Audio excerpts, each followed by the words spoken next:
अभी skating level में sir ये बिगनर, कॉर्ड, इनलाइन थोड़ा सा डिस्क्रिप्शन में बताओ। जैसे अभी बिगनर का बताया, कॉर्ड का बताया, अभी इनलाइन क्या होता है, प्रोफेशनल इनलाइन। राइट, कि बिगिनर्स लेवल में 2 व्हील्स आगे, 2 व्हील्स पीछे। बिगिनर्स लेवल उसमें बॉल बेयरिंग्स रहता है, रबर का व्हील्स रहता है, उसमें प्रोफेशनल कुछ नहीं रहता। अभी आजकल का एजुकेशन सिस्टम के बारे में बताओ सर। अटैच होगी वो जैसे हम अगर एजुकेशन की हम बात करेंगे तो एजुकेशन में आज के बच्चे उतना ज़्यादा उस लेवल पे नहीं पहुंच पाते। ऐसा है, उनको और ज़्यादा मेहनत करने की ज़्यादा ज़रूरत है। अभी की जो जनरेशन है उनको एक डिसिप्लिन में कैसे ला सकते हो? स्केटिंग फील्ड बोलो या अपने इन जनरल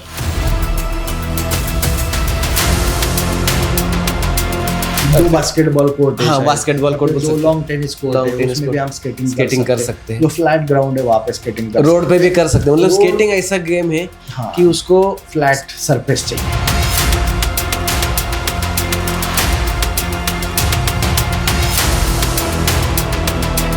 अभी अपने फील्ड के जो गुरु है, महागुरु, जो स्केटिंग फील्ड पे ये बार तो नहीं रहे, हम उनको गुरु ही मानते हैं, से राहुल राणे सर। मतलब उनके बारे में बहुत ये हुआ, अब उनके बारे में क्या बोलना चाहोगे sir? Rahul Rane is great person sir. मतलब इंडिया में कहीं पे अगर स्केटिंग का नाम है ना तो वो उनसे ज्यादा जुड़ा है। हेलो नमस्ते, मैं हूँ पवन लोहार। ARSC पॉडकास्ट शो में आपका स्वागत है।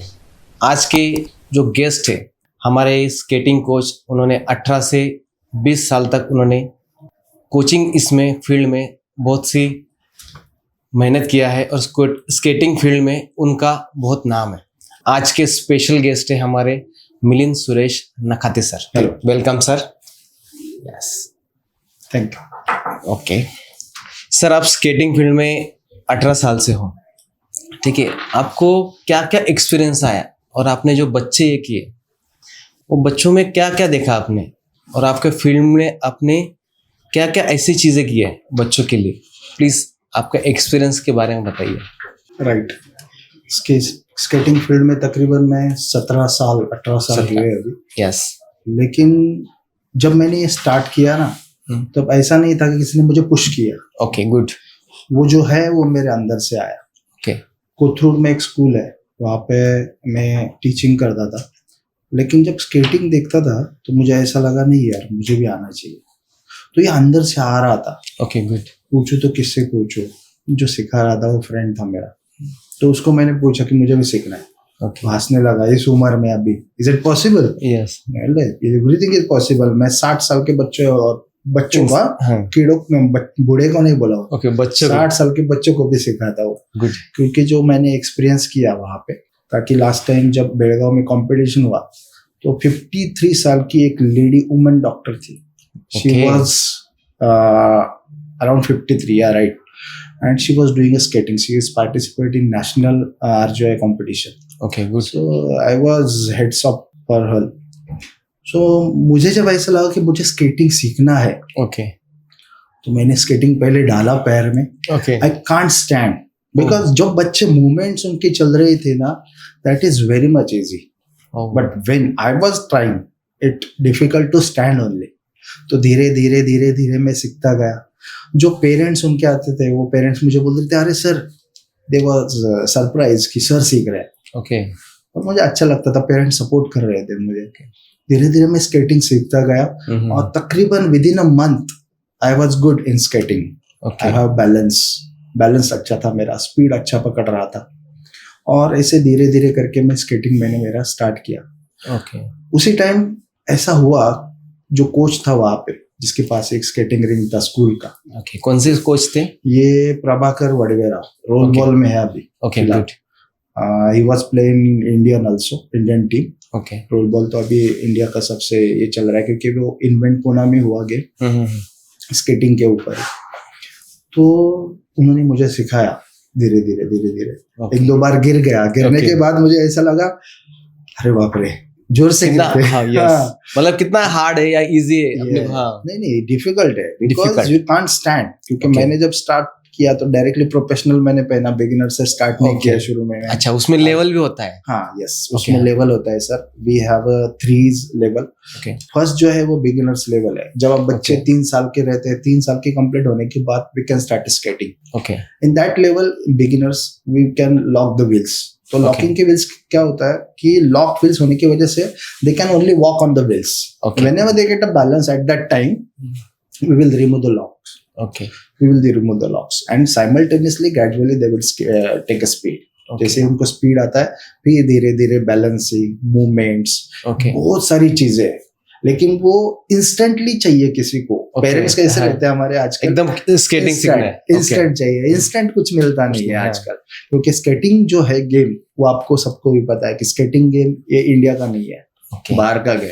Okay. ठीक है, तो वहां पे उस गेम को अपना बनाना, अपना बन के सिखाना, ये थोड़ा टास्क थोड़ा डिफिकल्ट है। Okay. लेकिन जैसे ही बच्चे स्पीड पकड़ लेते हैं ना, you can't stop them. Okay, good. तो बिगिनर्स जैसे उनका लेवल खत्म होता है, कोई बच्चे कंपटीशन के लिए जाते हैं। Sunday most of the time we have competition. तो कंपटीशन में जब बच्चे जाते हैं, हम्म. और आप सोचो कि जो बच्चा 3 साल का है, चल रहा था कुछ साल पहले, मतलब कुछ महीने पहले दौड़ रहा था, दौड़ना सीख रहा था, उस पेरेंट्स को अगर 6 महीने में आप ब्रॉन्ज, सिल्वर या गोल्ड मेडल लाते हो तो Okay. कितनी खुशी होती है। Good good. ये तो- खुशी जो है ना सर, वो पेरेंट्स की देखने लायक रहती है। हाँ, स्केटिंग लेवल के बारे में बताओ sir. Yes sir. Skating level कैसा है सर, पहले रहता है बिगिनर्स। ओके. बिगिनर्स अगर करेंगे ना सर, तो बच्चों को क्या होता है कि गिरने की ज्यादा चांसेस कम रहते हैं। ओके. अगर कुछ बच्चे ऐसे रहते हैं, गिरने के बाद नहीं नहीं मुझे करना ही नहीं है, ओके, मतलब वो डर बैठ जाता है. डर बैठ जाता है। हाँ, तो वो डर निकालने के लिए आप और बिगिनर्स बिगिनर्स. में व्हील्स अगर लॉक करेंगे ना, तो कुछ दिन में उनको लॉकिंग व्हील्स पे चलना है। ओके. कुछ दिन वो लॉकिंग व्हील्स पे चलेंगे, बाकी के बच्चों को जब देखते हैं वो, हाँ. तो उनको लगता है अरे नहीं मैं भी दौड़ सकता हूँ। Okay. So they try to run on the skates. Okay. Whenever they get a balance ना, at that time we will remove the locks. Locks Okay. पे ऐसे निकालते कि alternate wheel की। ओके, मतलब क्रॉस में करते हैं, लेफ्ट एंड Right. नीचे का राइट साइड का. Yes, ऐसे क्रॉस। क्रॉस The में. reason behind that कि जब बच्चा पैर जब डाले, ओके. तो वो स्केट्स ऐसे बाहर आ सके। Okay. This is the moment, ये स्केटिंग का मोमेंट है सर। वी शेप अंदर में से जो बाहर मूवमेंट की होता है उस हिसाब से अपन स्केटिंग का Skating से। मूवमेंट करते हैं. जैसे जैसे उसको मोमेंट क्या क्लियर हो जाता है, ओके. वैसे धीरे धीरे उसके दोनों व्हील्स के लॉक खुल लेते हैं। खुलते हैं. उस दिन उसको पता चलता है कि नहीं गिर सकते अब, क्योंकि मूवमेंट स्टार्ट होता है, मूवमेंट स्टार्ट होता है. They can't stand. ओके. हाँ. तो मूवमेंट वो जो है वो स्टार्ट वहीं पे हो जाता है। ओके. और उसको और बच्चों को कॉन्फिडेंस भी आता है कि हम स्केटिंग कर सकते हैं. लेवल उनका बढ़ जाता है ओके. कि नहीं मैं तो स्केट्स पहन रहा था, अभी मैं दौड़ भी सकता अभी हूँ। दौड़ भी सकते अभी धीरे धीरे उनको चलना, बेंडिंग पोजीशन, बेंडिंग पोजीशन. ऐसे बच्चे धीरे धीरे ग्रैब करते हैं वो स्पीड, ओके. और वो बैलेंस ग्रैब करते हैं। जब वो बैलेंस उनको आता है और ऐसा लगता है कि नहीं I can walk, I can run, okay. Then they can move on the Okay. Wheels. Beginner level में आप फर्स्ट लेवल जो था वो बिगनर का होता है. राइट। ओनली वॉक तो वो फर्स्ट मतलब 3.5 साल के ऊपर के बच्चे कर सकते हैं, लास्ट तक कर सकते हैं. राइट।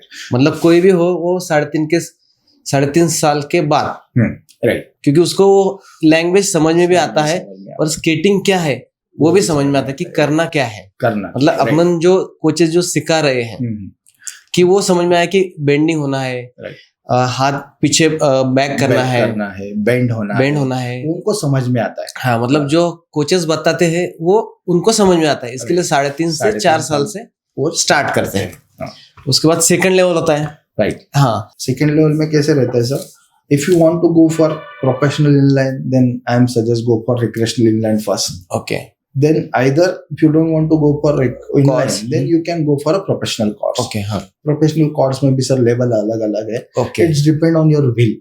ओके. व्हील के ऊपर कॉर्ड्स का लेवल, हाँ, क्वालिटी मेंटेन रहता है व्हील के Okay. ऊपर। जैसे व्हील्स रहता है ना, वैसे वो स्पीड उनको मिलता है। व्हील में Okay. भी अलग अलग टाइप है। टाइप है. कुछ है वो रोड पे भी चल सकते हैं, रिंग पे भी चल रिंग सकते पे भी चल सकते हैं, हैं. और कुछ ऐसे व्हील्स है सर जो जो- सिर्फ रिंग पे ही यूज होते हैं। ओके. हाँ. हाँ, तो उनका बाउंस है ना वो बहुत कम रहता है, मतलब उसको बाउंस ही नहीं रहता। ओके. और जो दूसरे व्हील है you can use in road. तो कभी कभी ऐसे रहते हैं कि बच्चों को अगर रोड प्रैक्टिस मुझे देनी रहती है, तो उनको वो व्हील्स चेंज करके उनको रोड प्रैक्टिस, क्योंकि रोड प्रैक्टिस के बच्चे जो है वो थोड़ा फिट ज्यादा रहते हैं। फिट ज्यादा होता है. हाँ, ओके. क्योंकि रोड हार्ड रहता है, टफ रहता है, उन पे स्केटिंग करना यानी कि पैरों में जान चाहिए उनके, ओके. तो वो वहां पे हमें मिलती है। पैरों में जान लाने के लिए क्या करना पड़ता है सर? मतलब बच्चों को आप ऐसा क्या करते हैं? राइट, अच्छा क्वेश्चन है सर। क्योंकि स्केटिंग में अगर हम देखें ना तो हमारा अपर बॉडी से ज्यादा फोकस रहता है लोअर बॉडी पे। ओके, मतलब अपना काप्स, थाइस। ओके, ये तो लोअर बॉडी पे अगर हम फोकस करते हैं तो लोअर बॉडी में पावर अगर रहेगी तो ही हम स्केटिंग परफॉर्मेंस अच्छा देते हैं। पुश अच्छा होना चाहिए बच्चों का। Okay, that is the main intention. तो उसके लिए फिर उनके अलग अलग एक्सरसाइज रहते हैं, क्योंकि जब मेरा क्लास जब स्टार्ट होता है तो तकरीबन शुरू में मैं 15 या 20 मिनट उनकी एक्सरसाइज लेता हूँ। पहले तो रहता है वार्म अप। हाँ, वार्म अप में क्या करते हैं हम सर, शुरू में बच्चे क्या होते हैं, नींद से उठ के आते हैं। ओके, हाँ, मतलब स्कूल जाते हैं, फिर अपना 3 बजे कुछ 3-3:30 से उठ के आते हैं। हाँ। तो नींद से उठ के आने के बाद उनको वो जोश नहीं रहता जो हमें चाहिए। बराबर। अपना जो बॉडी का टेम्परेचर है या ब्लड का प्रेशर है वो एकदम नॉर्मल, सराउंडिंग का जो नेचर है, राइट, वो एकदम नॉर्मल रहता है। वो हमें कहीं पे तो अप करना पड़ता है, इसलिए पहले वार्म अप लो उनका। वार्म अप लेने के बाद उनका रनिंग लो। रनिंग के बाद वो थोड़ा वार्म हो जाते हैं। फिर उनका स्केटिंग का जो एक्सरसाइज है वो स्टार्ट। बॉडी भी लूज होती है, मतलब फिटनेस के लिए बॉडी लूज रहती है, और फिर एक्सरसाइज उनका स्टार्ट हो जाता है। फिर उसमें बेंडिंग पोजीशन है, हैंड स्विंग का पोजीशन है, फ्रंट पुश है, बैक पुश है, ये सब चीजें उस लेवल पे हम करते हैं। कभी कभी इसको पुश करने के लिए हम पैराशूट लगाते हैं। Okay, parachute. हाँ सर, पैराशूट से मतलब जो हवा पीछे खींचती है, हाँ, और क्योंकि ताकत ज्यादा लगती है। राइट, ताकत ज्यादा लगती है। हाँ, और उनका जो इंडोरेंस पावर्स है, हाँ, उसके बाद अपने थाइस, काप्स, ये उनकी एनर्जी मसल्स बढ़ाने के लिए वो पैराशूट लगाते हैं। इसमें मोस्ट प्रोबेबली पैराशूट लगाते हैं या फिर एंकल वेट लगाते हैं। समझो जैसे बच्चा है, हाँ, इससे लेकिन वो बच्चा उस लेवल पे जाता है जब, तभी हम कर सकते हैं। In beginners level we can't do this. Okay, जब वो बच्चा सेकंड लेवल पे जाता है, आपका उस लेवल पे कर रहा है, लेकिन उसको उस लेवल पे लाने के लिए हमें पेरेंट्स की हेल्प चाहिए। हाँ, क्योंकि पेरेंट्स भी सपोर्ट करना चाहिए कि हमारे बच्चों को तैयार करो आप। लाइक बहुत सारे मेरे पास सर ऐसे पेरेंट्स है, सर जो चाहिए ना आप मुझे बोलो, बच्चा रेडी होना चाहिए। राइट, नहीं तो कैसे होता है कि पेरेंट्स, आजकल के पेरेंट्स बोलते हैं कि नहीं, हमारे बच्चों को मारना नहीं है। स्कूल में भी क्या होता है कि आप उसको मारो मत, सिर्फ सिखाओ, उसको खिलाओ मत, उसको सिर्फ देख ये करने दो। हाँ। तो उसमें बच्चा नहीं घटता है। राइट, मतलब जो उनको डेवलप होना चाहिए वो नहीं होता है बच्चा। हाँ। क्योंकि क्या होता है सर, क्योंकि अभी आजकल ऐसा है, गवर्नमेंट पॉलिसी की 8 स्टैंडर्ड तक सभी पास है। हाँ। उसके बाद रह क्या गया 9 स्टैंडर्ड, 9 और 10। हाँ। 10 में तो इजी में मार्क्स मिलने लगे, क्योंकि हमारा जब था उस टाइम पे तो बहुत था सर, उस टाइम पे तो बहुत डिफिकल्ट था। उसमें हमारे पेरेंट्स भी बोलते कि नहीं, टीचर को बोलते थे सर उसको कुछ भी करो, लेकिन कोई कंप्लेंट नहीं आना चाहिए, कंप्लेंट आया तो उसको तुम ये करो। राइट, आजकल है ना वो मेरा सर सब बदल गया है। आजकल पेरेंट्स बहुत पॉजिटिव हो गए, बहुत, क्योंकि उसके पीछे रीजन है कि पहले जो है कि 2-3 बच्चे रहते, 3-4 बच्चे रहते। हाँ। आजकल हम 2 हमारा एक, हम 2 हमारे 2, तो क्या जाता है वो लाड प्यार जो है ना वो उनमें वो देखते हैं। हाँ। बहुत से पेरेंट्स जब बात करते तो बोलते सर हमको कुछ नहीं मिला ना सर। हाँ, तो ये उनका पिछला जो रहता, हाँ, उनका परिस्थिति के हिसाब से वो सब प्यार बच्चों में डालते। हाँ, लेकिन वो क्या होता है सर, उसके हिसाब से वो बच्चा है जब थोड़ा सा कमजोर होता भी है, कमजोर होता है। हाँ। उसके रिगार्डिंग में आपको थोड़ा सा एक इंसिडेंट, मतलब इंसिडेंट नहीं, एक स्टोरी बताना चाहता हूँ। वो स्टोरी ऐसी कि आमने सामने 2 घर रहते हैं। उनमें सामने वाला एक बंदा है, इधर एक बंदा है, दोनों अपने साइड में आगे में ना सब पौधे लगाते, पेड़ पौधे लगाते हैं। हाँ।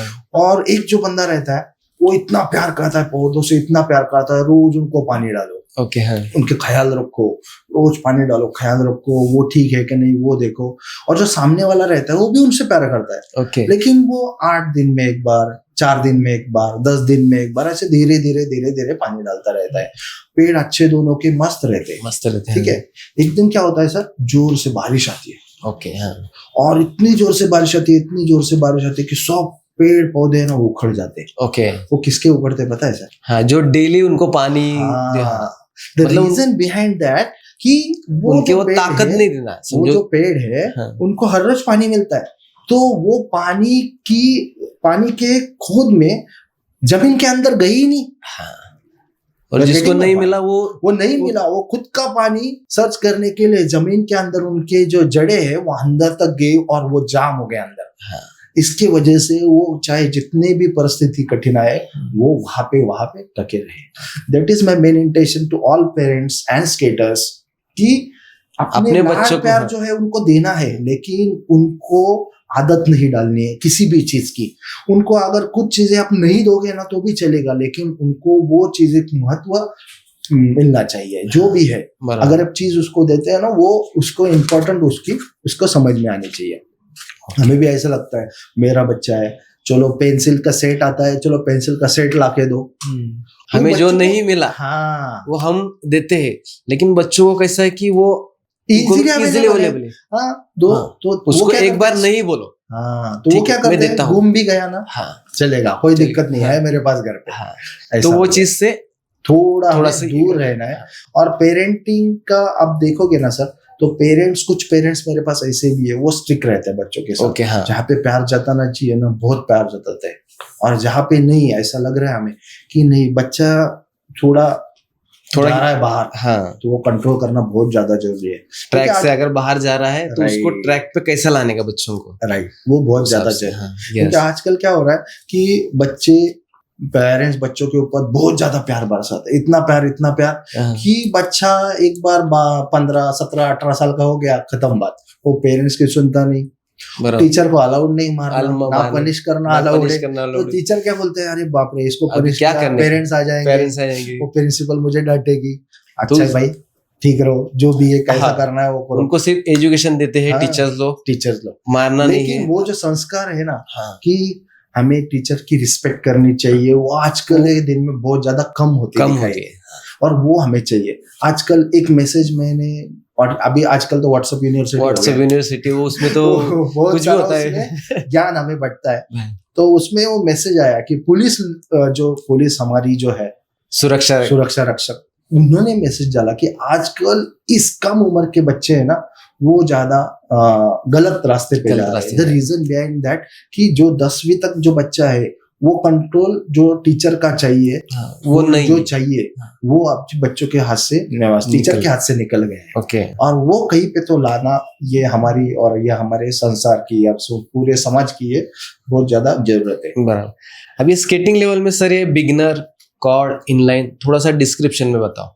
जैसे अभी बिगनर का बताया, कॉर्ड का बताया, अभी इनलाइन क्या होता है, professional inline? Right sir, beginners level जो है उसमें कैसा रहता है कि जो नए हैं पेरेंट्स उनके लिए मैं बताना चाहता हूँ कि बिगिनर्स लेवल में 2 व्हील्स आगे 2 व्हील्स पीछे। बिगिनर्स लेवल उसमें बॉल बेरिंग्स रहता है, रबर का व्हील्स रहता है, उसमें प्रोफेशनल कुछ नहीं रहता। ओके हाँ। जब हम कॉर्ड्स पे शिफ्ट होते हैं तो कॉर्ड्स का जो व्हील रहता है वो प्रोफेशनल रहता है, उसका स्पीड अलग रहता है, उसका बाउंस अलग रहता है। अगर आप उसमें बेरिंग्स रहते हैं, हाँ बेरिंग्स हम बाद में वो कवर अप कर सकते हैं धीरे धीरे, जैसे ही बच्चा का स्पीड पकड़ लेता है वैसे धीरे धीरे बेरिंग्स। शुरू में तो हम बेसिक बेरिंग जो रहते हैं उनका वो बेरिंग डालते हैं, बिगिनर्स में बॉल बेरिंग रहते हैं। बॉल बेरिंग हाँ राइट, वो बिगिनर्स लेवल्स में बॉल बेरिंग्स होते हैं। राइट। और सेकंड लेवल मतलब अपन जिसको कॉर्ड्स बोलते हैं उसमें बेरिंग्स रहते हैं, लेकिन उसका स्पीड ज्यादा और उसमें बेरिंग्स में भी अलग अलग टाइप के, जैसे सिरेमिक बेरिंग है, ब्लैक सिरेमिक है, व्हाइट सिरेमिक है, बोन बेरिंग है, उसमें मिनी, माइक्रो मिनी, ये सब आया है। उसका स्पीड देखोगे ना एक बार बच्चा, तो वो जो बेरिंग है बच्चा कितने स्पीड तक जा सकता है सर? जैसे अपना अपनी 2 व्हीलर गाड़ी या 4 व्हीलर गाड़ी 180, 200 ऐसे स्पीड तक जाती है, तो वैसे कॉर्ड या इनलाइन में मैक्सिमम कितना तक बच्चा खींच सकता है? अगर इनलाइन की बात आप करोगे ना सर, प्रोफेशनल इनलाइन की, तो प्रोफेशनल इनलाइन स्टार्ट करोगे तो 2 व्हीलर को बच्चा वो नहीं छोड़ देगा। ओके। इतना ज्यादा स्पीड उनमें रहता है उनका स्टेप अप। ओके। उसके बाद स्टेप पे एक बार बच्चे ने लिया तो वो आगे निकल जाता है फटाक से। ओके। उसके बाद जो उनका स्टार्टिंग में स्प्रिंट मतलब जो अपना जो पिकअप पॉइंट रहता है, हाँ राइट, स्प्रिंट लेना। तो स्प्रिंट लेने के बाद वो बच्चा पिकअप कर लेता है। जैसे अगर रेस रहेगी, समझो 10 बच्चे हैं रेस में, ठीक है? ओके, हाँ। अगर उनको हम वो स्प्रिंट या स्टार्टअप सिखाते हैं बच्चों को, तो क्या हो जाता है, हमारे 10 बच्चों में अपना जो बच्चा है जिसको हम सिखा रहे हैं वो पहले आगे निकल जाएगा। यस। बाकी के बच्चों का क्या होता है, आइदर वो पैर में पैर आता है, वो आइदर गिर जाते हैं, या फिर वी शेप में स्टार्टिंग में स्टार्ट करता है, वो वी शेप से स्टार्ट करता है, और वी शेप से स्टार्ट करने के बाद क्या होता है, जब वो स्प्रिंट लेता है तो उनको व्हील नहीं घुमाना है, हाँ व्हील के ऊपर दौड़ना है। दौड़ना है। जैसे उनको व्हील दौड़ने के बाद जो व्हील को स्पीड आता है वो पकड़ के फिर उनको बैक पुश देना है, okay then he will get a speed.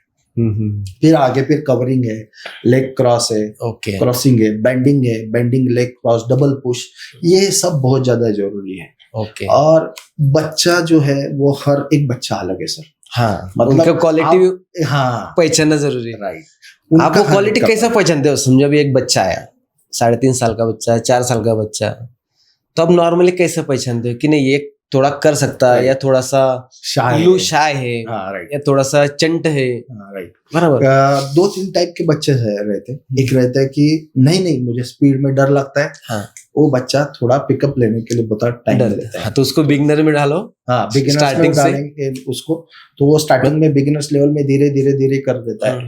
कुछ बच्चे ऐसे रहते हैं सर जिनको व्हील्स मैंने लॉक किए, हाँ, तो कभी 4 दिन में, हाँ 4 दिन के अंदर उसके चारों व्हील्स के लॉक मुझे निकालने पड़ते हैं। वो पहले दिन में ऐसे दौड़ना स्टार्ट कर देता है ना, वो अंदर का उसका जुनून रहता है, हाँ, कि करना है हमें। हाँ बच्चे जा रहे हैं ना मुझे भी दौड़ना है, बच्चे जा रहे हैं ना मुझे भी दौड़ना है। तो कोई बच्चा ऐसा रहता है कि जो माहौल देखता है, राइट, वो देख के डर जाता। हाँ मतलब समझो अभी बिगनर में आया है, राइट, लेकिन जब कॉर्ड यानी इनलाइन के बच्चे देखता है तो उस टाइम पे वो डर जाता। हाँ रेसिंग में ऐसा हो जाता है या स्टार्टिंग क्लास में अपन जब बच्चे करते हैं तभी वो बोलते हैं अरे ये सब इतने स्पीड से करते हैं, मैं कर पाऊंगा कि नहीं। तो उनको हमें समझाना बहुत ज्यादा जरूरी है, क्योंकि जब पेरेंट्स हमारे पास लाते हैं ना, बहुत पेरेंट्स ऐसे होते हैं मेरे पास से कि सर ये बहुत ज्यादा शाय है, कोरोना में इसका जन्म हुआ है, बाहर आया ही नहीं 2 साल, तो वो बहुत ज्यादा पीछे है, मुझे ना इसको ग्राउंड लेवल में आगे लेके जाना है। आजकल क्या रहता है, मोबाइल दिया वो बच्चा वैसे के वैसा, तो मोबाइल पे ही गेम खेलता है, मोबाइल पे ही ये करता है, राइट।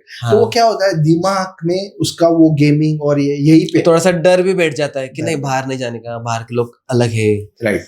वो भी ऐसा रहता है। और जब वो बच्चा ग्राउंड में आता है ना, तो पहले उसको फैमिलियर होना या सोशल होना बहुत ज्यादा इम्पोर्टेंट। शुरू में जब 21 में जब क्लास रीस्टार्ट हुआ हमारे स्केटिंग में ना सर, लॉकडाउन के बाद ये प्रॉब्लम मुझे बहुत ज्यादा सब कहा लॉकडाउन में, तो सबका बच्चे वो निकले ही नहीं बाहर, तो वो क्या करते थे अपने पेरेंट्स को अटैच रहते थे। तो उनको लेके आना, उनको समझाना, उनको हाई फाई देना, स्माइल देना, क्योंकि उनको प्यार बहुत ज्यादा जरूरी है। उनको ऐसा लगेगा कि नहीं स्केटिंग सर मेरे, हाँ तो मतलब वो फैमिलियर हम होना चाहिए बच्चों के साथ, कि नहीं बच्चों के साथ होना चाहिए। लेकिन कुछ बच्चे ऐसे है ना सर, अब उसके साथ ज्यादा फैमिलियर हो जाओगे ना तो वो सर पे बैठते हैं। तो इसीलिए मैंने कहा कि बच्चों को परखना ये बहुत ज्यादा इम्पोर्टेंट है। मेरे पास अभी 2-3 बच्चे सर ऐसे कि मेरा ध्यान नहीं है ना, बस इधर उधर घूमते रहते हैं, टाइम पास करेंगे, सर ने देखा तो उसी टाइम पे स्केटिंग करेंगे। ऐसा है। तो मेरे पास वो जो पेरेंट्स है वो बोलते सर इसको कुछ भी करो, इसका बेंड और करो सर, ये अच्छा कर रहा है। लेकिन ना जब आपका ध्यान नहीं रहता ना सर, तो ये खड़े होकर देखता रहता है, खड़ा होता रहता है, कौन क्या कर रहा है, बस। या तो बच्चे बातें करते रहते हैं। तो मैं क्या करता हूँ, एक प्लास्टिक का डंडा है मेरे पास, वो साथ में लेके घूमता हूँ और उसको मैंने नाम दिया प्रसाद। ओके तो प्रसाद मतलब हमारी इसमें प्रसाद रहते हैं। अगर तू करेगा नहीं तो ये प्रसाद मिलेगा। उसका क्या होता है, आवाज बहुत आता है, लेकिन दिखाना है, वो सब दिखाने के लिए रहता है, क्योंकि वो जो है ना नहीं हमें प्रसाद मिलेगा, दौड़ना है बस। क्योंकि हमारे पास 1 घंटा रहता है, उसमें 45 मिनट्स तो हमारा स्केटिंग रहता है। शुरू में 15 मिनट वार्म अप वगैरह एक्सरसाइज होता है, लास्ट का 5 to 10 मिनट स्ट्रेचिंग रहता है। स्ट्रेचिंग इंपॉर्टेंट है sir, stretching and body cool down. Stretching इसलिए इंपॉर्टेंट है क्योंकि हम जब बेंडिंग करते हैं 90 डिग्री में बच्चों को बेंड करते हैं, तो वो पीछे का जो कर्व होना या थाइस का जो नर्व्स है, वो नर्व जो है वो स्ट्रांग होते रहते हैं। वो स्ट्रांग होने के बाद क्या होता है, जब कोई भी नर्व्स या कोई भी मसल हमारा स्ट्रांग होता है तो शुरू में वो दर्द करना स्टार्ट करता है। तो उसको रिलैक्सेशन के लिए हमें स्ट्रेचिंग बहुत ज्यादा जरूरी है। इसलिए कंपलसरी स्ट्रेचिंग लेना है। अगर आप जिस दिन स्ट्रेचिंग नहीं लोगे ना सर, उस दिन बच्चा बोलेगा सर आज हमारे पैर दुख रहा है, पैर दुख रहे हैं। और बच्चे नाटक भी करते हैं, कभी नाटक करते हैं। जैसे बच्चा भी क्लास में आता है सर, समझो जो भी टाइमिंग हुआ, तो आप उनको कितने घंटे पहले खाना खा ले बोलते हैं या कुछ ऐसा कुछ होता है? मोस्ट प्रॉब्ली मैं पेरेंट्स को बोलता हूँ कि इन्होंने दोपहर में खाना खाया ना, तो उनको आधा पौन घंटा उनको लिक्विड फूड कुछ नहीं देना है। ओके। द रीजन बिहाइंड कि उसके पहले हम जो वार्म अप करते हैं, बॉडी वार्म होती है, रनिंग करते हैं, वो तो सब बाहर आ जाता है। दो तीन बार ऐसा हुआ। अपने मम्मा जो रहते हैं, मम्मा के लिए मैं खास करके बताना चाहता हूँ कि मम्मा जो लोग रहते हैं उसके बहुत सारा खाना चाहिए, ये भी खाओ, जूस भी लो, वो चाहिए। फिर वो क्या होता है, देना है, सब कुछ देना है, लेकिन मैंने उनको बोला है जब क्लास खत्म होता है तब उनको टिफिन लाओ, तब फ्रूट्स दो, बॉइल्ड एग दो, स्प्राउट दो, वो भी कम से कम 15 मिनट के बाद। 15 मिनट के बाद वो कूलिंग टाइम तक है अपना। कूलिंग टाइम 10-15 मिनट रहेगा ना, उस टाइम पे बॉडी कूल हो जाती है। ओके, हाँ। आजकल जो ठंडी का मौसम है, तो मैं पेरेंट्स को सजेस्ट करता हूँ हमेशा कि उनको स्वेटर या फिर जर्सी या फिर जो वार्म क्लॉथ्स है आपके पास वो लेके आओ, क्योंकि जब बॉडी वार्म होती है तो इंस्टेंट कूल नहीं होनी चाहिए वो। ओके, तो वो पहन के वो धीरे धीरे, क्योंकि ठंडी हवा बाहर ज्यादा रहती है, बच्चे बीमार जल्दी पड़ते हैं इसके लिए। ओके सर, स्केटिंग टीचिंग कैसा सिखाने का मतलब आज के जो कोचेस हैं उनको स्केटिंग टीचिंग सिस्टम कैसे है अपन उसमें डाल सकते, टेक्निक्स बोल सकते हैं, राइट। हाँ, शुरू में जब बच्चे आते हैं ना सर, तो बच्चों को अपनाना बहुत ज्यादा जरूरी है। ओके, जब बच्चा अपना हो जाता है ना, तब आप उसको कुछ भी बोलो वो करता है। ओके, ऐसा है, क्योंकि बच्चों को अवार्ड मिलना है बहुत ज्यादा जरूरी है। वो अवार्ड क्या रहता है पता है क्या? आप सब सामने बैठे हो, बच्चों को कुछ तो बोल रहे हो, कुछ तो और उसने जो अच्छा किया ना, वो उसको बोलना जरूरी है कि हाँ, उसको कि नहीं तूने अच्छा किया आज इसने बेंडिंग पोजीशन अच्छा किया, इसके बैक पुश अच्छे थे, इसका स्टेप अप यानी कि आप जो बोल रहे हैं स्प्रिंट, वो अच्छा था, और इसकी वजह से वो बच्चा क्या होता है, अप हो जाता है, उसका कॉन्फिडेंस लेवल भी बढ़ता है। यस, और जब वो कॉन्फिडेंस लेवल बढ़ जाता है ना सर, तो आप बच्चों को कुछ भी बोलो वो करते हैं। बच्चे कंपटीशन में हम कैसे लेके आ सकते हैं सर? समझो अभी जो बच्चे हैं बिगनर्स, राइट, कोर्स इनलाइन, और कंपटीशन लेवल कैसा कैसा होता है? सर कैसा है कि अभी जब बच्चा आ जाता है हमारे स्केटिंग में, वो अच्छा करने लगा, बिगिनर्स लेवल है, तो पेरेंट्स को ये समझ में नहीं जल्दी आता जब नए पेरेंट्स रहते हैं कि सर तो बोल रहे अभी कंपटीशन में लेके जाओ, लेकिन वो सर का रिव्यू है, सर को पता है ये बच्चा अंडर 6 का है, बिगिनर्स में, तो गर्ल्स में, ठीक है, तो उस लेवल में हमारा जो कंपटीशन होने वाला है, इसके साथ कौन कौन बच्चे रहेंगे, वो उस लेवल में कर रहा है कि नहीं कर रहा है, वो इम्पोर्टेंट ज्यादा देखना है, तभी हम कंपटीशन में उनको भेज सकते हैं। कभी कभी अच्छा ऐसा रहता है सर, मेरे पास ऐसे पेरेंट्स है कि मैं उनको बोल रहा था नहीं सर अभी नहीं सर भेजो ना, कुछ भी हो सर, थोड़ा धीरज रखो, नेक्स्ट टाइम मैं इसको प्रिपेयर करता हूँ। अच्छा, पेरेंट्स खुद बोलते हैं कि बच्चों को भेजो, हाँ, लेकिन मैं बोलता हूँ एक कंपटीशन को थोड़ा उस लेवल तक तो उसको आने दो, उस लेवल उसने क्रॉस किया ना, then we can go for a competition.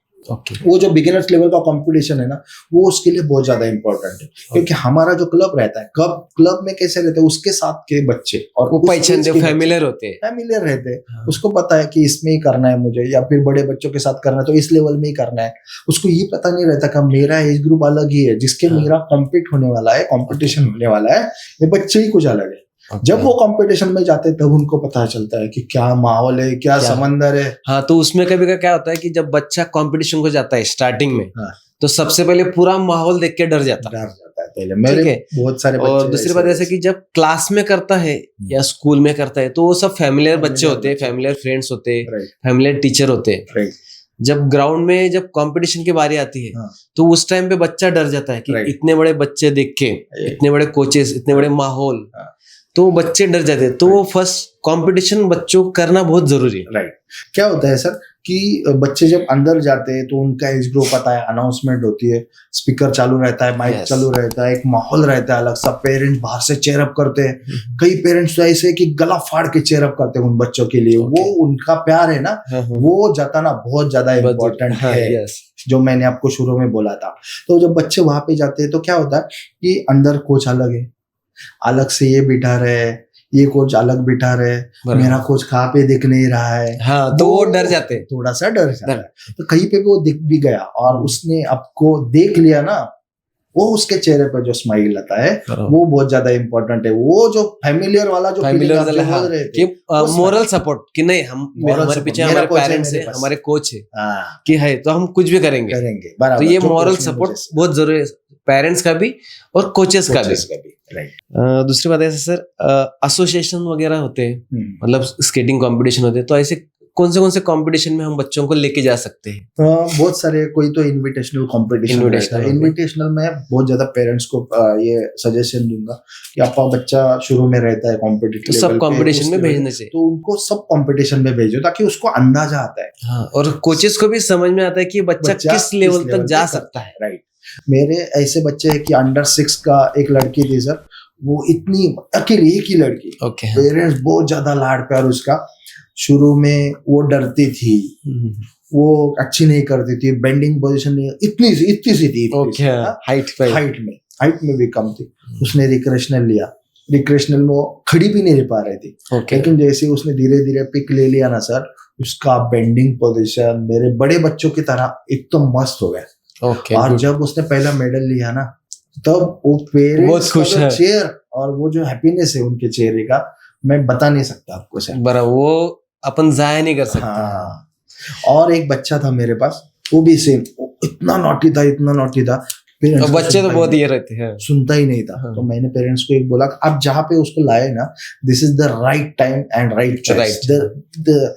Age group में, क्योंकि वो क्या होता है आजकल, बच्चे ज्यादा एक्टिव है, लेकिन वो एक्टिविटी है, वो एनर्जी निकालने के लिए बाहर जगह ही नहीं है। हाँ, उसी मोबाइल में खेलता है या घर में एक फ्लैट में करता है। कितना खेलेगा सर, बच्चों के साथ भी कितना खेलेगा बाहर, इतना नहीं। हम जो 1 घंटा उनको जो कसरत देते हैं ना, दे रिक्वायर दैट। वो जो एनर्जी है ना, वहां पे निकालना बहुत ज्यादा जरूरी है, तभी वो शांत हो जाता है बच्चा घर पे, तभी पढ़ाई में फोकस बढ़ पाता है। अभी हम बचपन में थे तो कितना खेलते थे, बहुत खेलते थे, धूप, बारिश, ठंडी, कुछ भी पैरों में चप्पल नहीं, हाँ, झाड़ियों में, किधर भी। तब उस टाइम पे घर वाले से पूछते थे कहाँ, सिर्फ शाम को, हाँ, खाना खाया, ओके, सोया। वो जो एनर्जी है ना, वो हमारी डाइवर्ट होती रहती थी हर जगह पे, कहीं पे भी जाओ एनर्जी, इतना खेलते थे। और बच्चे थकते नहीं है। बच्चों को ऐसा लगता है, पेरेंट्स को एनर्जी बहुत ज्यादा लगता है, उनमें जो एनर्जी है ना, वो कहाँ पे भी नहीं रहती। अब एक बात बताओ, आप ट्रेन में सफर कर रहे हो, ठीक है, आप ट्रेन में सफर करते तो आप ऐसे रहते हो, ना हिले ना डोले। बच्चे रहते तो हाँ, एक बार यहाँ पे गिरेंगे, एक बार यहाँ पे, वो एनर्जी है, वो बगी में से आएगा, ये बगी में से आएगा, वो एनर्जी है। वो जो एनर्जी है ना, वो एनर्जी यूटिलाइज करना बराबर बहुत ज्यादा जरूरी है। अभी अपने फील्ड के जो गुरु है, महागुरु, जो स्केटिंग फील्ड पे अभी ये बार तो नहीं रहे, हम उनको गुरु ही मानते हैं, से राहुल राणे सर, मतलब उनके बारे में बहुत ये हुआ। अब उनके बारे में क्या बोलना चाहोगे sir? Rahul Rane is great person sir. मतलब इंडिया में कहीं पे अगर स्केटिंग का नाम है ना, तो वो उनसे ज्यादा जुड़ा है। मैं 17 साल पहले राहुल राणे से जैसे मिला हूँ, जब उनका शॉप नारायणपेट में था। रोल बॉल जो गेम है, जो अपने कोथरूड में था, उसकी वजह से उनके साथ मिलना जुलना, लेकिन he was continuously busy with skating activity, skating sports activity. Skating field के लिए उन्होंने जो दिया है, उनका पूरा जीवन है ना सर, वो दिया हुआ। तो हेड्स ऑफ, आज वो नहीं है, लेकिन हम मन से उनको, उनके आत्मा को शांति दे। मैं उनको एक इंसिडेंट बता दूं। मुझे स्केटिंग ग्राउंड के लिए जाना था, फिर मैंने सर को फोन किया कि सर आप कहाँ पे हो? तो बोले मैं ऑफिस पे, बोले तो आ जाओ, बोले। फिर मैं ऑफिस पे गया, फिर 2-3 कोच बैठे थे, तो सर बाहर आए, सर बोले 10 मिनट बैठो, मैं आया, बोले उनका ये खत्म कर। बोला ठीक है। फिर जैसे वो दूसरे कोच गए, फिर मुझे बोला सर आ जाओ, बोले।